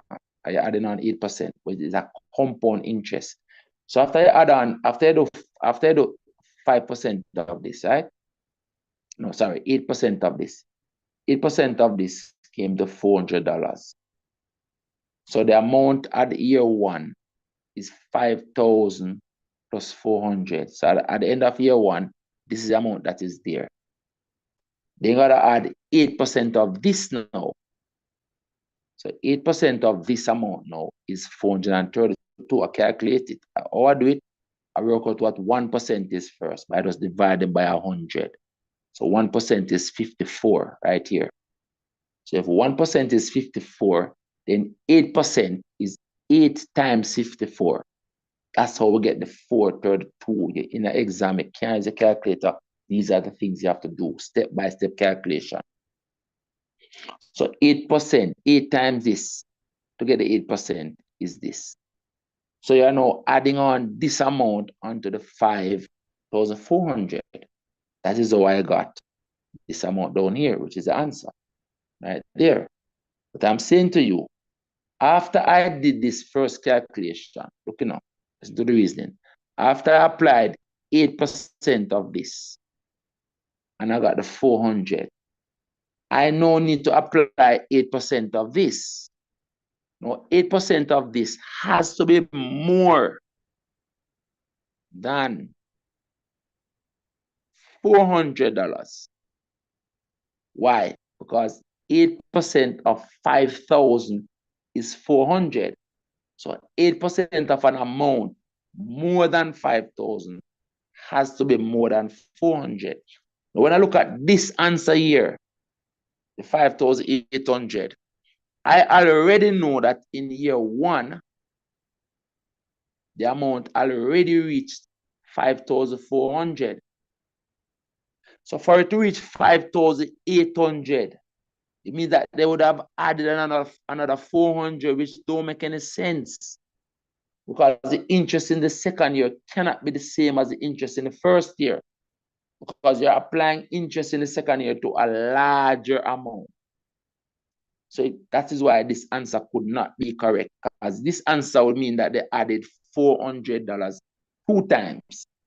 You'd have added $400 in the first year and added $400 in the second year, but you can't be at the same amount that is added in the second year because you're taking 8% of a larger amount in the second year. So the amount that you're adding in the second year has to be more than $400. That is the reason that I would have used to eliminate this answer right here. Cannot be that.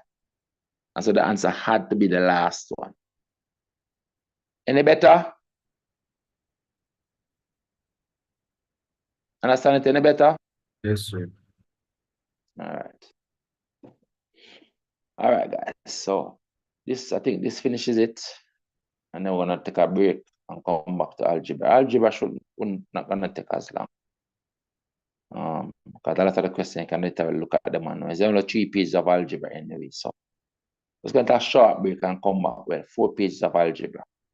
A lot of the questions like really, really very easy. So let's just finish this one and we'll take a short break and come back to the algebra. So this one says Megan normally saves X dollars each month, but in August she saved $4 less. I see this question written another way already, you know. See it written another way, the same question. She saved $4 less than twice her usual amount. So in August, how much is she saving? Less than twice the usual amount. So twice usual amount is 2x. And she's saving X dollars less. You're subtracting 4 from that. So this is the amount that she's saving. 2x minus 4, which is this answer right here. All right, so I'll put this question. Maybe this question shouldn't be in the consumer arithmetic part. Maybe it should be in the algebra part. I think it's more algebra question, but no, it doesn't really matter. All right, guys. So let us take a short break. Give you 15 minutes, and then we start back with the algebra. All right, posing into these things. We don't know what's coming in the exam paper, so we'll get a hit at it rather than nothing at all. Let me set the clock for 15 minutes, giving a 15 minutes break. Now I'm going to give 10, but because this first session was so lengthy, I'm going to give you 15 minutes starting now. All right, I'm going to mute. I'm going to just mute and then come back.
All right, guys. Ready again. Guys, you're back. Can see the screen? Can you hear me? Yes, sir. All right, good. So let's get to the algebra a lot more quickly than we did the consumer arithmetic. All right, don't want the session to be very long. Remember, tomorrow we're gonna have another session. We're gonna do 2 more topics tomorrow, and then we're gonna do the remaining topics on Tuesday. Those sessions will start in the evening at 5. All right, so let's go. All right, straight algebra. So the product of this number and its reciprocal may be written. What's a reciprocal? A reciprocal is when you basically flip it. So for example, 2/3, the reciprocal of 2/3 is 3/2. All right, so we're talking about 2p/3 and 3/2p. That's what we're looking for. 2/3p and 3/2p. So it's this one. And I'm talking about the product of them, so I'm multiplying them, right? This one is the answer.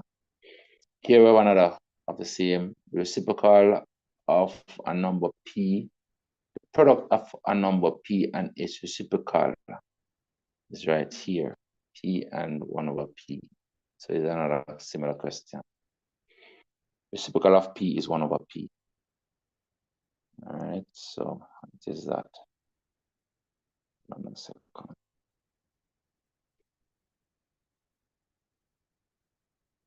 All right, so first of all, let me get through this very quickly. This one says, shows that rectangle, and the question is basically telling us that the area is x squared. It says the equation that may be used to find the value of x. That tells us that the area is x squared, but the area is actually this time this as well. So we know that the area is actually 2 times x minus 4, but they're telling us that it is actually equal to x squared. So we're basically looking for this equation. Just like that, the x squared that's on the left side. So we're looking for 2 times x. So the answer is the first one. This one is the answer. And you just have to put the x squared in front. Same difference, eh? That is that. Next one says, alternate, oh, see, this question, we had the same question in the consumer arithmetic part a while ago. Alta usually saves X dollars each month, but in June she saves $4 more. I think the question we did earlier was $4 less up here. So I said this question should have been in the algebra part. See, it was $4 less. This was not Alta, it was Mega. And it was not June, it was August. But the same thing, but this is $4 less. So you see, we have to be careful with these things. Right, so right here, she's saving $4 more than twice her usual amount. So the usual amount is X, twice usual amount is 2X, and she's doing 4 more than that, so it's plus 4. All right, so this is the one right here. 2X plus $4. That finishes that part. Here, we have this, and I want us to find X. Multiple ways to do it.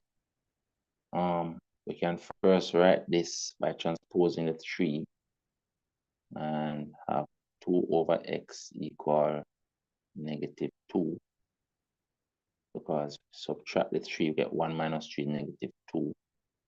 And then we can multiply the x and divide under the -2. So we get x equals 2/2, which is -1. So the x is -1. So the answer is this one, -1. Easy stuff. Let's see, we have a similar question here. See, look at it. It's time to put x/2. What I'm talking about. That's the only difference between those two questions. All right. Well, fortunately, we don't have the -1 there. But let's see what the answer for this one is. So this one, get this off again. For this one, we're gonna make x a subject. So I'm going to transpose it to again. But this time we're going to get x over 2 equal negative 2. And then multiply by 2, get x equal negative 4. Negative 4. All right, that is it. All right, this one now, when you multiply numbers with the same base, you have to add the powers. So this becomes 5 to the n plus 1. It's the first power n plus 1 plus this power of n plus 2. You multiply numbers with the same base, you add the power. So it becomes 5 to the n plus n is 2n. 1 plus 2 is 3. That's 5 to the 2n plus 3. This is the answer. You add numbers to the same base, you add the powers. This one tells us that A star B is this. So basically the sum of the square of the values. And they want us to work this out. We have to work out what is in the bracket first. All right. So this thing becomes 3 star 4 star 2. We have to work out the bracketed term first, which is 3 squared plus 4 squared in the bracket. Star 2. All right. And if you notice, I have it expanded. Well, this inside there becomes 25. God, this is 9 and 16. That's 25. Write it in red. This is 9 and this is 16. That's 25. So we're getting 25 star 2. Then 25 star 2 now becomes 25 squared plus 2 squared. This is the answer that is right here. 25 squared plus 2 squared. Right, that one is that. Nice and easy. On here, it says when 6 is added to a number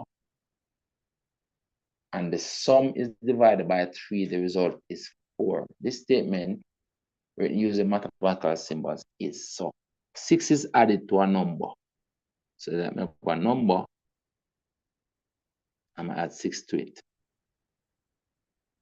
And that sum, this sum, is divided by 3. So the sum is divided by 3. The result is 4, meaning that it is equal to 4. So I'm looking for this. Well, they have 6 plus x, but it don't matter. 6 plus x, x plus 6, same difference. So this is the one. That is it. All right, that is that. This question is fairly easy. When 5 now is added to a certain number and the result is multiplied by 3, the final answer is 27. What is the original number? Okay. So basically, we need to solve this, right? So when 5 is added to a certain number, we're going to call that x. 5 is added to a certain number. All right, let's put the original number as x and you add 5 to it. When 5 is added to a certain number and the result is multiplied by 3, so I multiply this result by 3, the final answer is 27. This answer becomes 27. So it simply means that inside this is equal to 9. If I divide by the 27, then inside this is 9. This 3 times 9, that is 27. Anyway, you want to look at it, the x plus 5 is 9. If the x plus 5 is 9, then the x is 4. So the answer right here is a 4. That is it. All right, another similar question here. When twice a certain number is subtracted from 7, the result is multiplied by 3, the answer is 33. What is the original number? Let's go.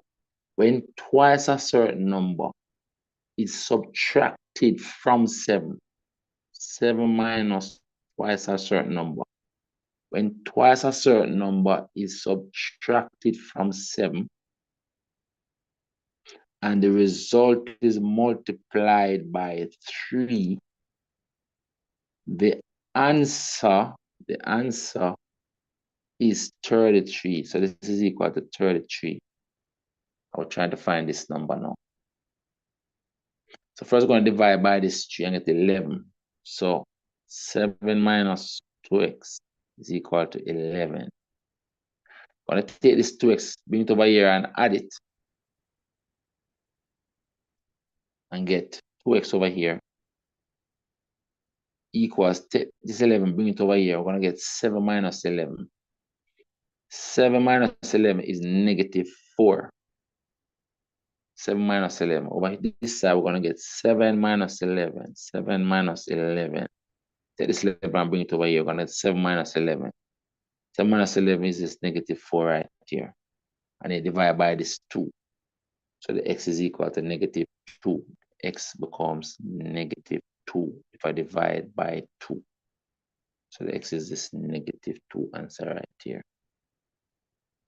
All right, I think this question was on the 2022 paper. 2022. All right, this one says the product of this and this is what? So it's minus 2a times minus 3a. Now, firstly, the negatives cancel. So the answer is going to become a positive. 2 times the 3 becomes 6.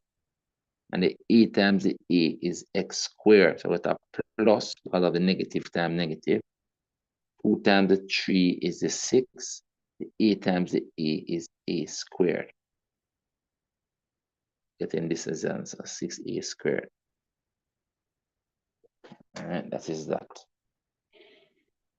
All right, I'm going to finish this fairly quickly, guys. I'm going to finish this very, very quickly. This one says, if p over 5 is 20, what is p? You multiply up the 5. So the p becomes, oh man, mistake. Let's see what I have. Let's do that again. Oh, I need to mark this as an answer again. All right, so about that. Right, so over here, to find the p, we would multiply up the 5. And so the p will be equal to 20 times 5, which is what this answer is. 20 times 5. Easy stuff. Here, they say p plus q is negative 1, and pq is 6. Now, what is this? What is that? So this question looks like we need to find the p and the q so that we can work this out, right? I'm looking to see if we absolutely have to. Looking to see if we absolutely have to. All right. So these values look like 3 and 2 to me, you know, because well, 3 and negative 3 and 2. But the product is negative 6, and the sum is negative 1. So on site, I'm gonna say that the p is negative 3 and the q is 2. See? They add to negative 1, and multiply them, we get negative 6. So I could keep those two values, or the other way around. And so if I'm working this out now, it would be negative 3 cubed plus 2 cubed. Well, negative 3 cubed is negative 27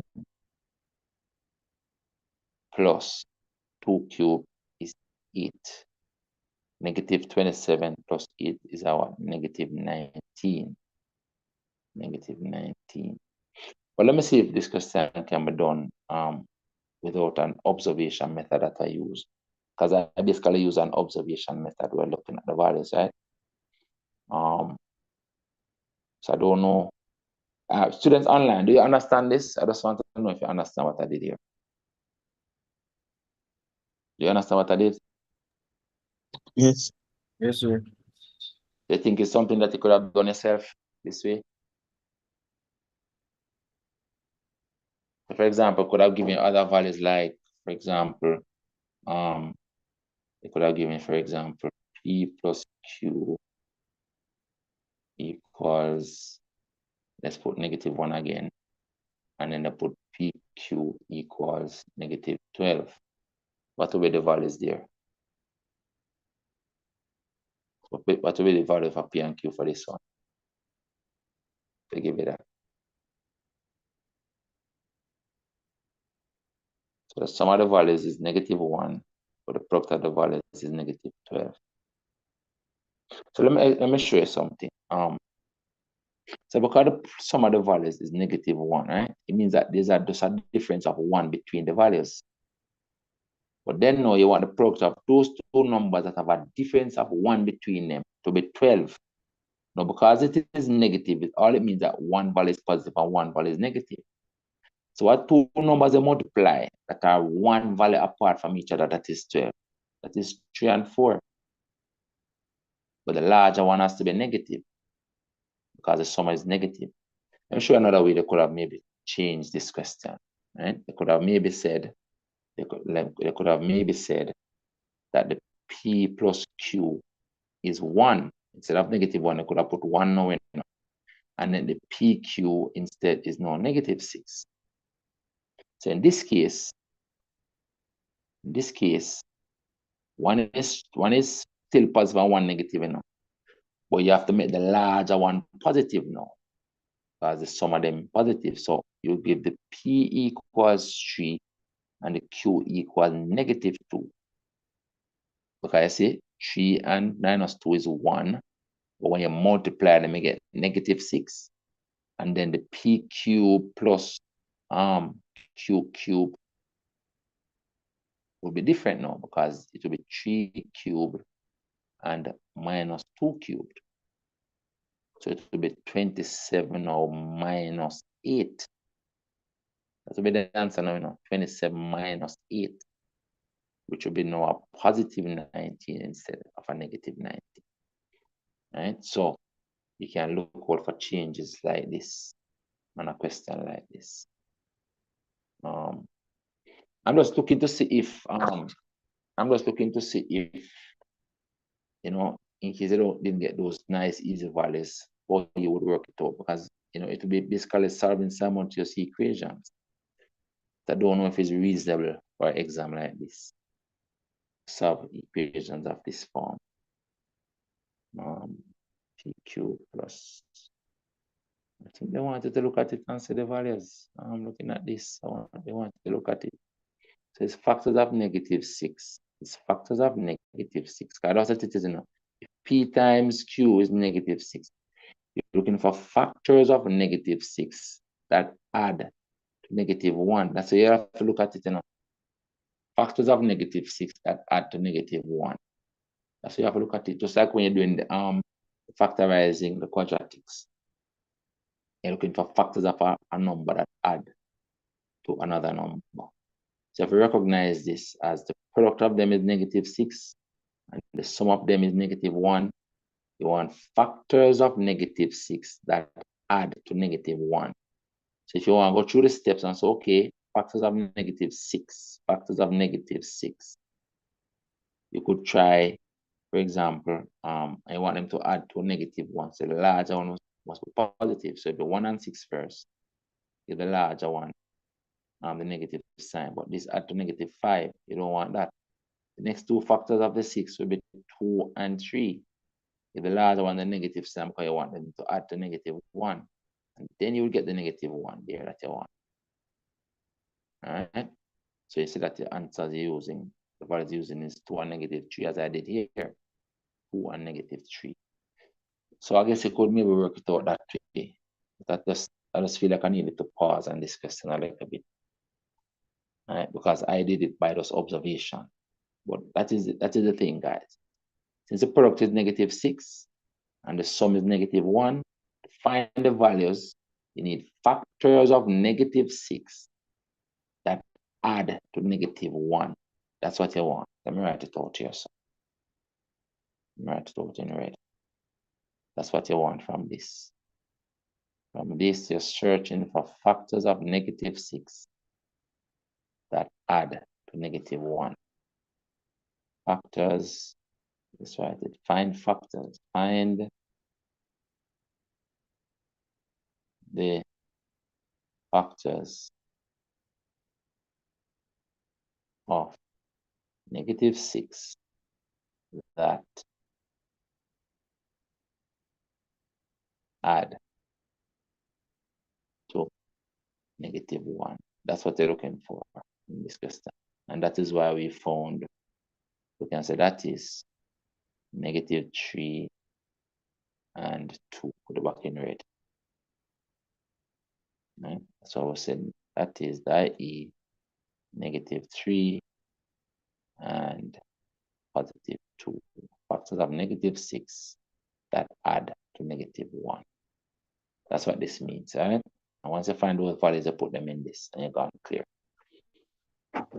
All right, that is it. All right, next question. Everybody good? Before we move on, just want to make sure everybody okay with this question. I don't want to get nothing wrong in the exam, you know? And I just feel like they might change the values on this. I can't give you any pair of value, you know? I can't give you any pair of values. You have to use the same kind of approach. As I said, they could have made this a +6 as well, right? And then make this a different value. And I could have given, for example, P plus Q equals 5, and then PQ equals 6. You could give it this, you know. Somebody tell me, if I give you this, what are the values? PQ equals 6 and P plus Q equals 5. Tell me that one, and tell me this one too. P plus Q equals -5, and PQ equals 6. Tell me these two, and tell me these two. What will be the values for P and Q here? What will be the values for P and Q here? Somebody tell me. Somebody unmute and tell me. What will be the values?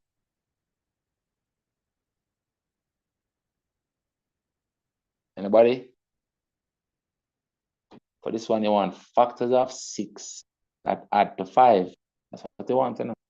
Factors of 6, because the product is 6 and the sum is 5. To find the values, you want factors of 6. That when you add them, it is 5. Factors of 6 that add to 5. That is 3 and 2. 3 and 2. 3 and 2. 3 and 2 are factors of 6. When you add them, you get 5. What about down here? Factors of 6 that add to -5. Since you want factors of a positive number and they must add to a negative number, they want 2 negative factors. Because factors of a positive number is either 2 positive or 2 negative numbers.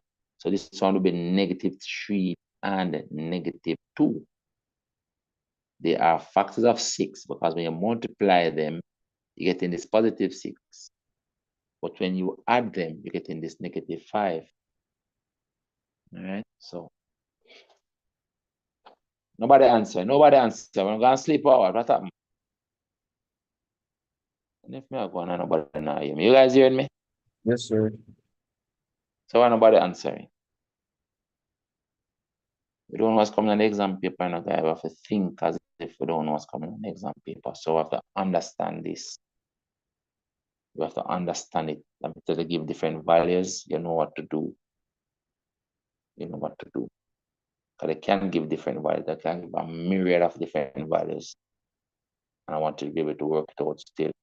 Just like how we do the factorization with the quadratic. We'll look through the factors of a number that add to another number. All right. This question says x is -2, y is 3, t is 2, and I want us to work this out. So basically plug in the -2 here, plug in the 3 there, and plug in the square value up here. That's what this is, the substituting, right? So this will become -2 is the x, over 3 is the y, and you're raising that to a power of 2 squared, squaring it. So basically you're squaring this value and squaring this value. So it becomes 4/9. So it becomes 4/9. Because when you square the -2, it becomes a +4. Now you square this 3 becomes a 9. Now, they could have also given a case where this was a negative 2. You know? Suppose t was a negative 2 instead. Negative 2. It didn't a negative 2 appear. So let's do that one now. If t was negative 2. Show you what you would have to do. So the answer for this one right now is the blue one here, 4/9. This is the answer, right? Well, let's put if it was something else in red. If t was equal to negative 2, because I said I do that in other questions before.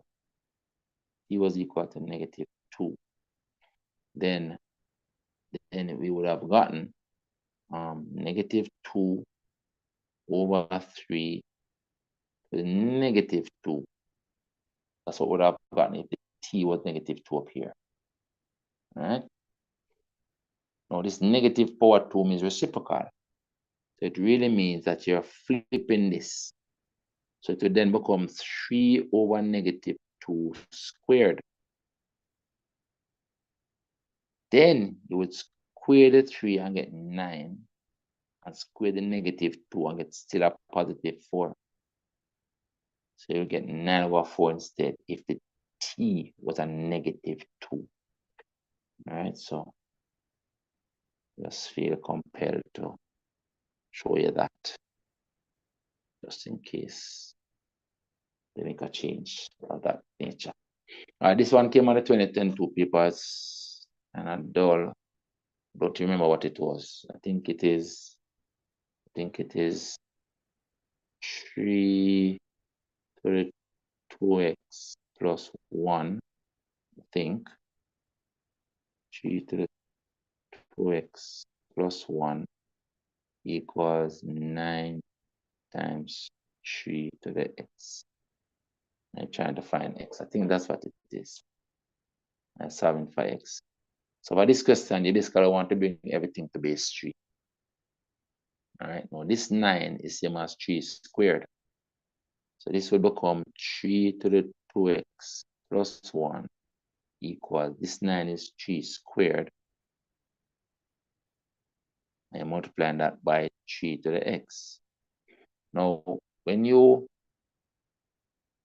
multiply indices here, you're going to be adding these powers. So it will become 3 to the 2x equals 3 to the 2 plus x. And then when you have the two sides with the same base that are equal and the powers are equal, so then you will get 2x plus 1. It's supposed to be 2x plus 1 right here. 2x plus 1. Shift this over a bit. 2x plus 1, right? From here. Then you're going to get this power equals this power. So you're going to get 2x plus 1 equals x equals 2 plus x. And then solving for the x. You transpose this over here, you get x. And you transpose this one over here and subtract, you get 1. X equals 1. I don't know if that is it, but I'm going to mark it based on, I'm going to put x equals 1. I don't know if this is actually at 2x. Can't see it. But that will be the approach, right? If that was the case. All right. 2 plus x, just checking it, equals 1. So it should be, on the right side will be 3, just double checking answer. 3 to the cubed, yes, it's correct. 9 times 3 to the 1, yeah, it's correct. So if it is actually this, assuming it is that, right? This is x equals 1. All right, I think on the last 2 pages, yep, finish soon.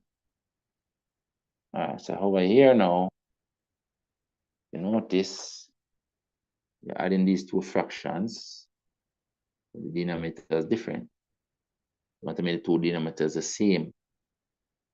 So I'll multiply this fraction by 3 over 3 so that the denominator becomes 15x.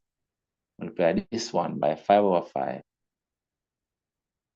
So the denominator here also becomes 15x. And so this now would become 3 over 15x. 3 over 15x. And this will become 10 over 15x. 10 over 15x. So now that the two denominators are the same, we just need to add the numerator and get 13 over 15x. So that's will be this last one down here. 13 over 15x. That is it. This one in here is a similar thing, right? Want to make the two denominators the same inside here. Multiply this one by 3 over 3. Multiply this one by 2 over 2. So this denominator becomes 6x. This denominator becomes 6x. So it reduces to, this becomes 3 over 6x. 3 over 6x plus 2 over 6x. 2 over 6x. So then it becomes 3 and 2 is 5 over 6x. This answer. 5 over 6x. So in a sense, you just want to make the two denominators the same. All right. Here's another one. So these denominators already are the same. So there's no adjustment needed. You just add the numerator and put back that common 5x denominator. So it becomes 6 over 5x, which is this answer right here. All right. That is that. Okay. This one says 7 times the product of two numbers A and B may be written. Product of two numbers. So product of two numbers is this AB. And you're doing 7 times. So the answer is this one here. It's not straightforward. It's only a calculation. 7 times the product of two numbers. All right. This one. This one gives us some values. So what is the value of this? They give us these values to put on it. So what does it become? The x is 4. So we're going to get 4 squared plus 3 times the y is 2. So it's 3 times 2 divided by xy. That's 4 times 2. 4 times 2. I'm working that down.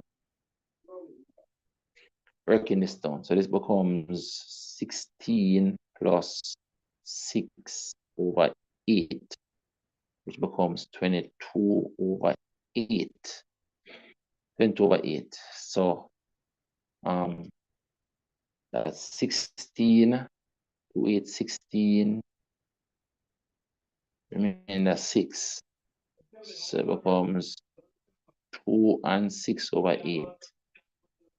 And the 6 over 8 is 3/4. So it becomes 2 and 3/4. This last answer down here. Maybe I did too much work, but so that is it. All right. Let's turn into that. So over here. Solving this for x. The first we're going to divide by the 5. So let's say that. First we're going to divide by the 5. Divide by 5. Divide by 5. This 5 gone. Divide this 5 by 5 gets 7. It's going to become 2x minus 1 equals 7. Transpose the 1, it becomes 2x equals 8. Divide by the 2, we get x equals 4. This is the answer. All right, so when you come back and you're checking back, you could just try the values. Plug the 4 in there, so you get 2 times 4 is 8, minus 1 is 7, 5 times 7 is 35, and also you're right. That's how we're going to check it back when the time comes, right? All right, let's continue. It says, John has X marbles and Max has twice as many marbles as John. Max gives John his marbles. How many marbles does John have now? Let's look at it. So John has X marbles and Max has twice as much. So let's put John and Max. Let's go step by step. So John has X and Max has twice as many. So Max has 2X. So Max gives John 5 of his. So Max gives John 5 of his. So Max now has 2X minus 5 and John now has X plus 5. Max gives John 5 of his one. How many marbles does John have? X plus 5. This is it. All right. Another question might ask you how many Max has. And then this will be the answer. If they ask the same question, but ask you how many Max has, then this will be the answer right here. Put a note. So Max has this. Max has this. Max has this. And John has this.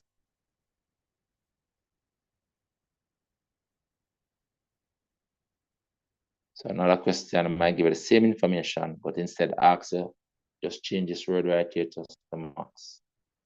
And then this will be the answer. All right, so I have to be careful. You can make those minute changes. That's a bit different. So I have to be careful, guys. It says if A is 3 and AB is 6, what is A squared minus B squared? No. If A is 3 and AB is 6, then this therefore means that the B is equal to 2. Right? If I were to write it out, the A is 3, then this is 3. It means that 3B is equal to 6. So the B is 2. And so this then becomes, if I write it out in blue now, the A is 3, which is 3 squared, minus the B is 2, that is 2 squared. That reduces to 9 minus 4. The answer is 5, right here. 5. Let's go algebra questions, easy. This one I want us to solve this to find y. So I'm going to expand this side and expand this side. So the whole equation first is going to become 5y minus 10 on the left side. We expand it equals 3y plus 12. 3y, that's the 3 times y, and the 3 times this 4 is 12, plus 12. I want to take this 3y and subtract it over here and get 2y equals, take this 10, add it to the 12 over there, and get 22. Then divide by this 2 now, y equals 11. So y is 11 right here. Right, nice and easy. One more page. But good so far? But okay? Just Yes, checking. sir. Yes, sir. Yes, sir. All right, good. All right. We'll come to here. Similar question solving for x. So x, don't give away these questions, right? So this minus here. I have to be careful with them.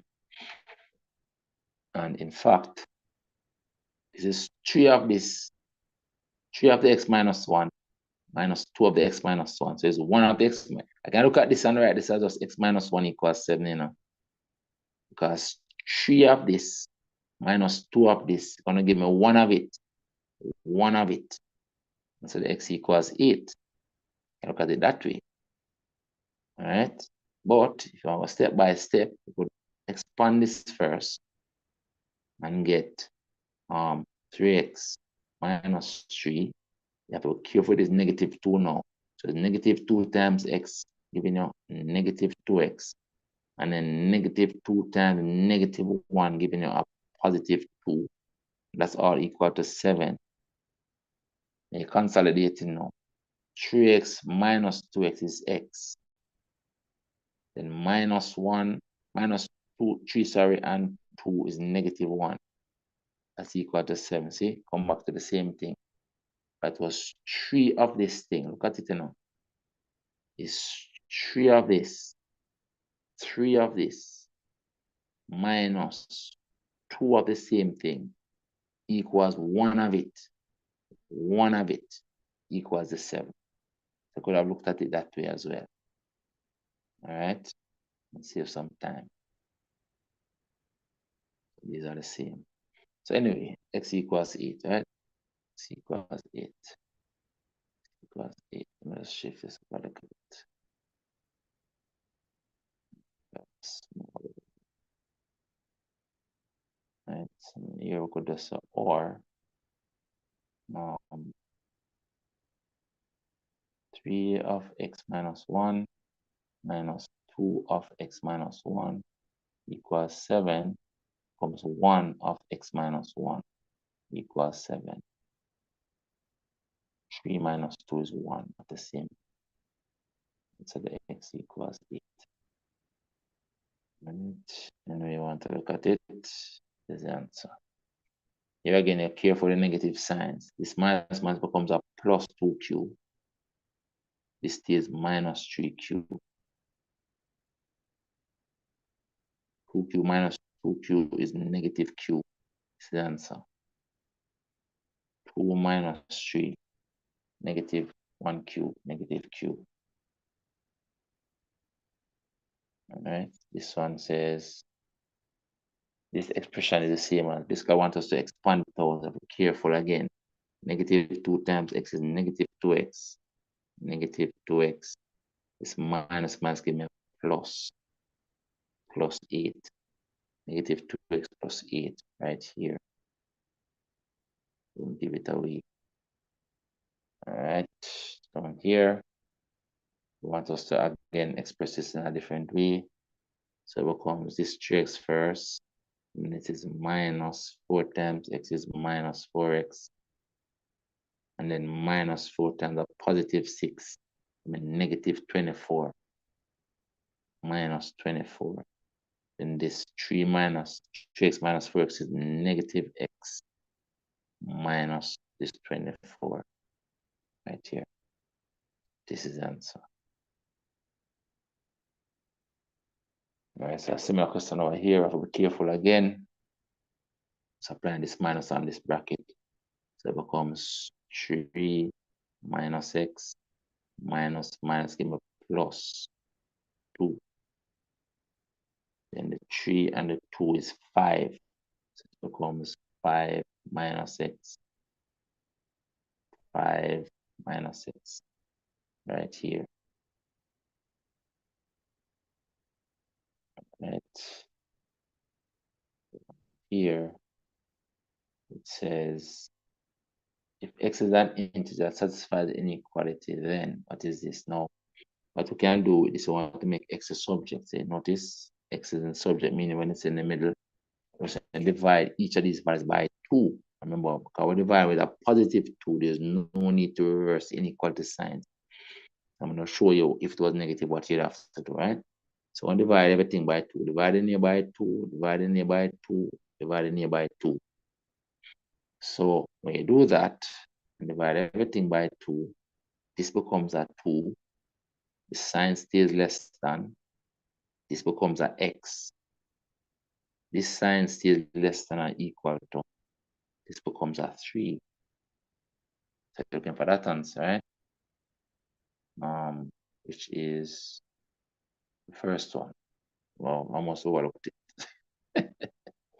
Well, look here. What if they gave you this now? Let me just show you now. What if they gave you this instead? So they gave you, for example, let's put a negative on it, like the same 4 less than negative 2x less than or equal to 6. So they give you that. You have to divide by a negative 2. We have to reverse the sign. Let me write it. We divide by negative 2. I want to leave x alone as a subject in the middle. But then you have to remember to reverse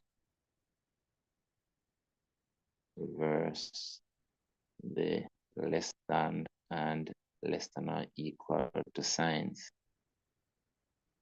Here. You have to reverse the sign, or you're dividing with a negative number. Right? So you'll be dividing with a negative 2. We have to reverse the signs. That is the thing.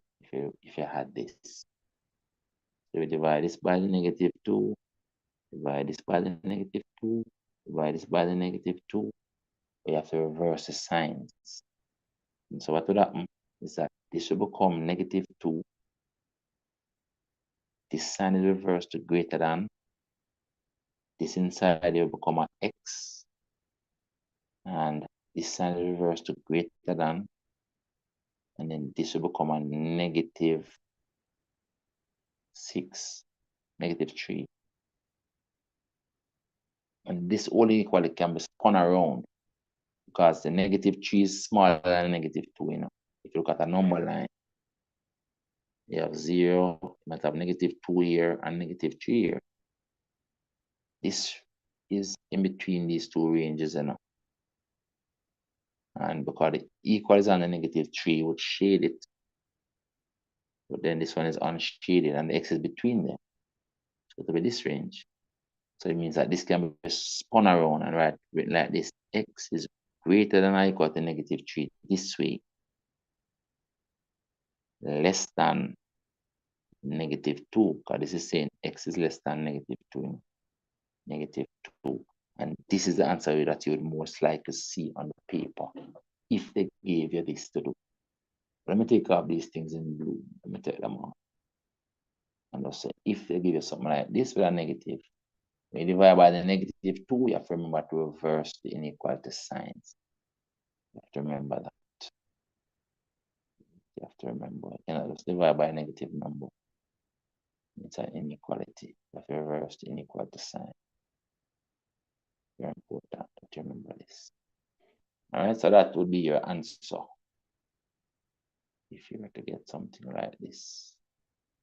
You don't know what's coming on the exam paper, so preparing for all eventualities. All right, I'm gonna finish our last part. This one says the sum of two positive numbers p and q is 32. The difference is 12. What is a smaller number? So this is a similar thing again, right? That is two positive numbers, you know. So it's p plus q. They're telling us the sum is 32, or a simultaneous equation, you know, and the difference is 12. So we can say p minus q is 12. They're asking us for the smaller one. I think I've seen this question, but they ask for the larger one. So based on the fact that we put the difference is 12, I'll put this here. So it means that they're asking for the q, they want the smaller one. But we can still find the p first, you know, and then see what the q is, you know. So solving these simultaneously, I will just add them. When I add them, I'm gonna find the p first, but that's okay. I'm gonna add them. Why am I adding them? Because when I add them, I will eliminate the q. So I'm gonna add them this time.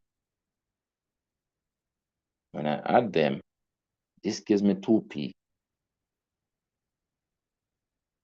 equals, when I add these now, I get 44. So divided by the 2, the p is 22. So see it here now, the p is 22. P is 22, and they add to 32. Then the q has to be 10. 22 plus 10 is what will give us the 32 up here. So the answer is asking us for the 10. So the p is 32, and we can say, and the q is 10. And the question did say two positive numbers. Another way I could find it is probably 32 right here. 22 right there. This 22 minus 10, that is equal to 12. So anyway, take it, the q is 10. So the smaller number is 10. Another question might ask for the larger number, which would be 22. They should ask for the larger one. So I could give it by the same person and just change this word to larger. And then the answer will be 22. All right, so be careful, be careful. That is it. Down here now, they want us to work this out. First, we're gonna multiply the numbers. We're gonna get 6. When you multiply the indices parts, you have to add the powers. So you're gonna x, you add the 2 on the 3 power. 2 plus 3. So it will become 6x to the 5th power, which is this one. Don't give them away, guys. Don't give them away. Let me make this up here. So I'm gonna shift this over someone. The have to leave it here and put it over to the side here. Right. That is that one. Then we come to this guy right here. And I've seen question where instead of a 3 here, they have m squared minus n squared. And the same thing.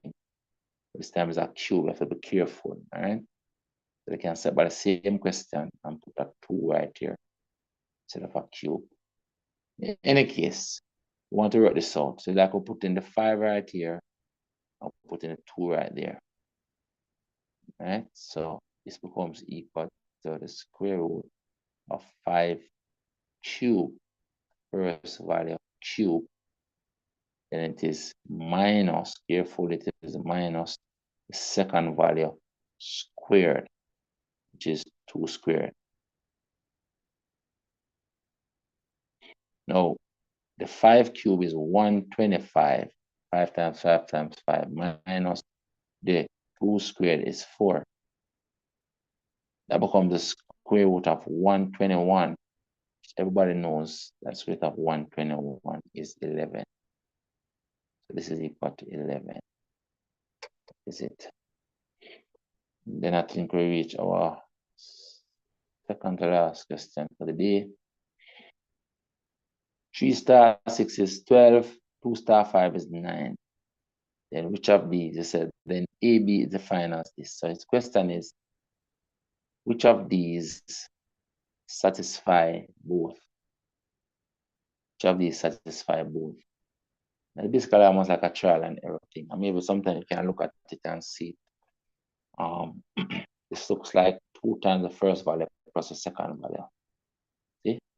It's 2 times 3 plus 6. That's equal to 12. And 2 times 2 plus 5 is equal to 9. That's what I'm seeing here. So it's 2 times the first value plus the second value. See it here? This is like a trial and error, guys. If you can look at it and see it as quickly as me, you try the values in there. Try the values. Try the values in there. So for example, if I were to try this one, right? The A and the B. A star B, So I mean that the first value coming here and the second value is the 6, right? In this case, the B, the first value, you're trying this in this to see if it works, right? For example, to see if you get 12. So you'll be doing 4 times the B, which is 6, minus the A, which is 3. And fine, you get 12 for that one. But you have to try it with this pair as well. So I'm going to set it up this way. So I can try it first, this pair. So it'll be 4 times the B, which is 6, minus the A, which is 3.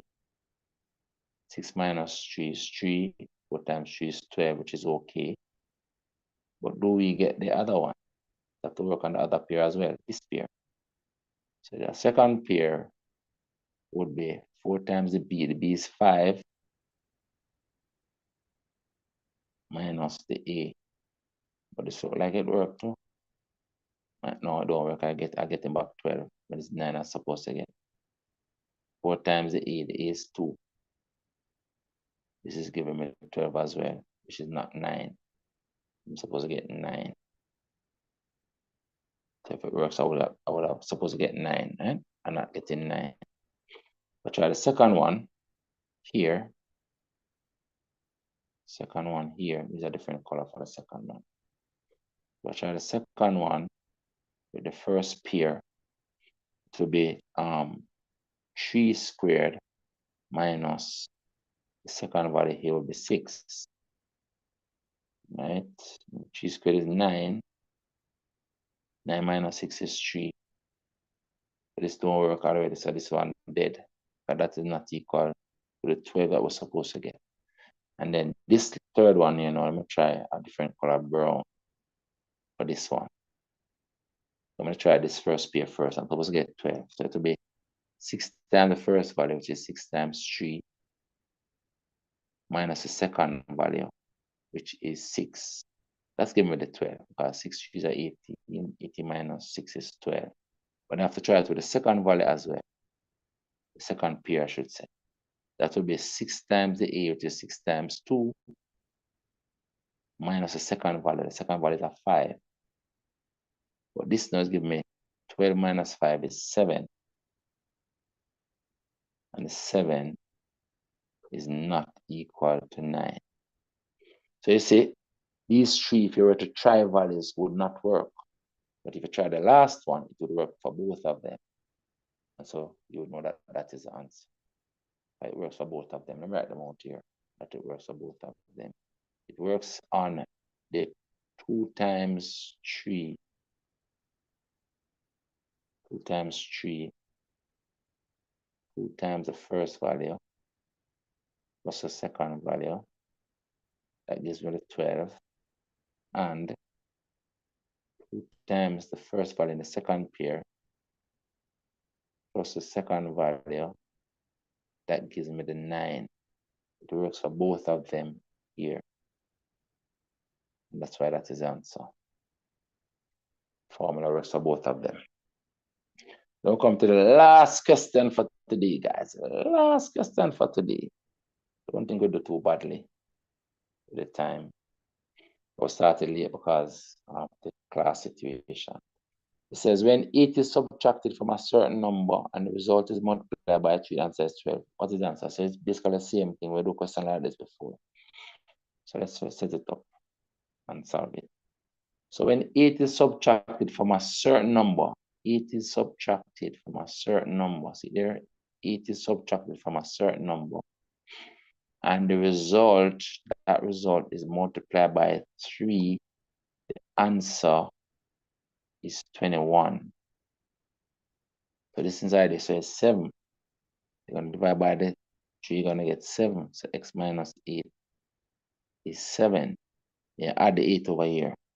So the x equals 7 plus 8. So the x is 15. And that is that for today.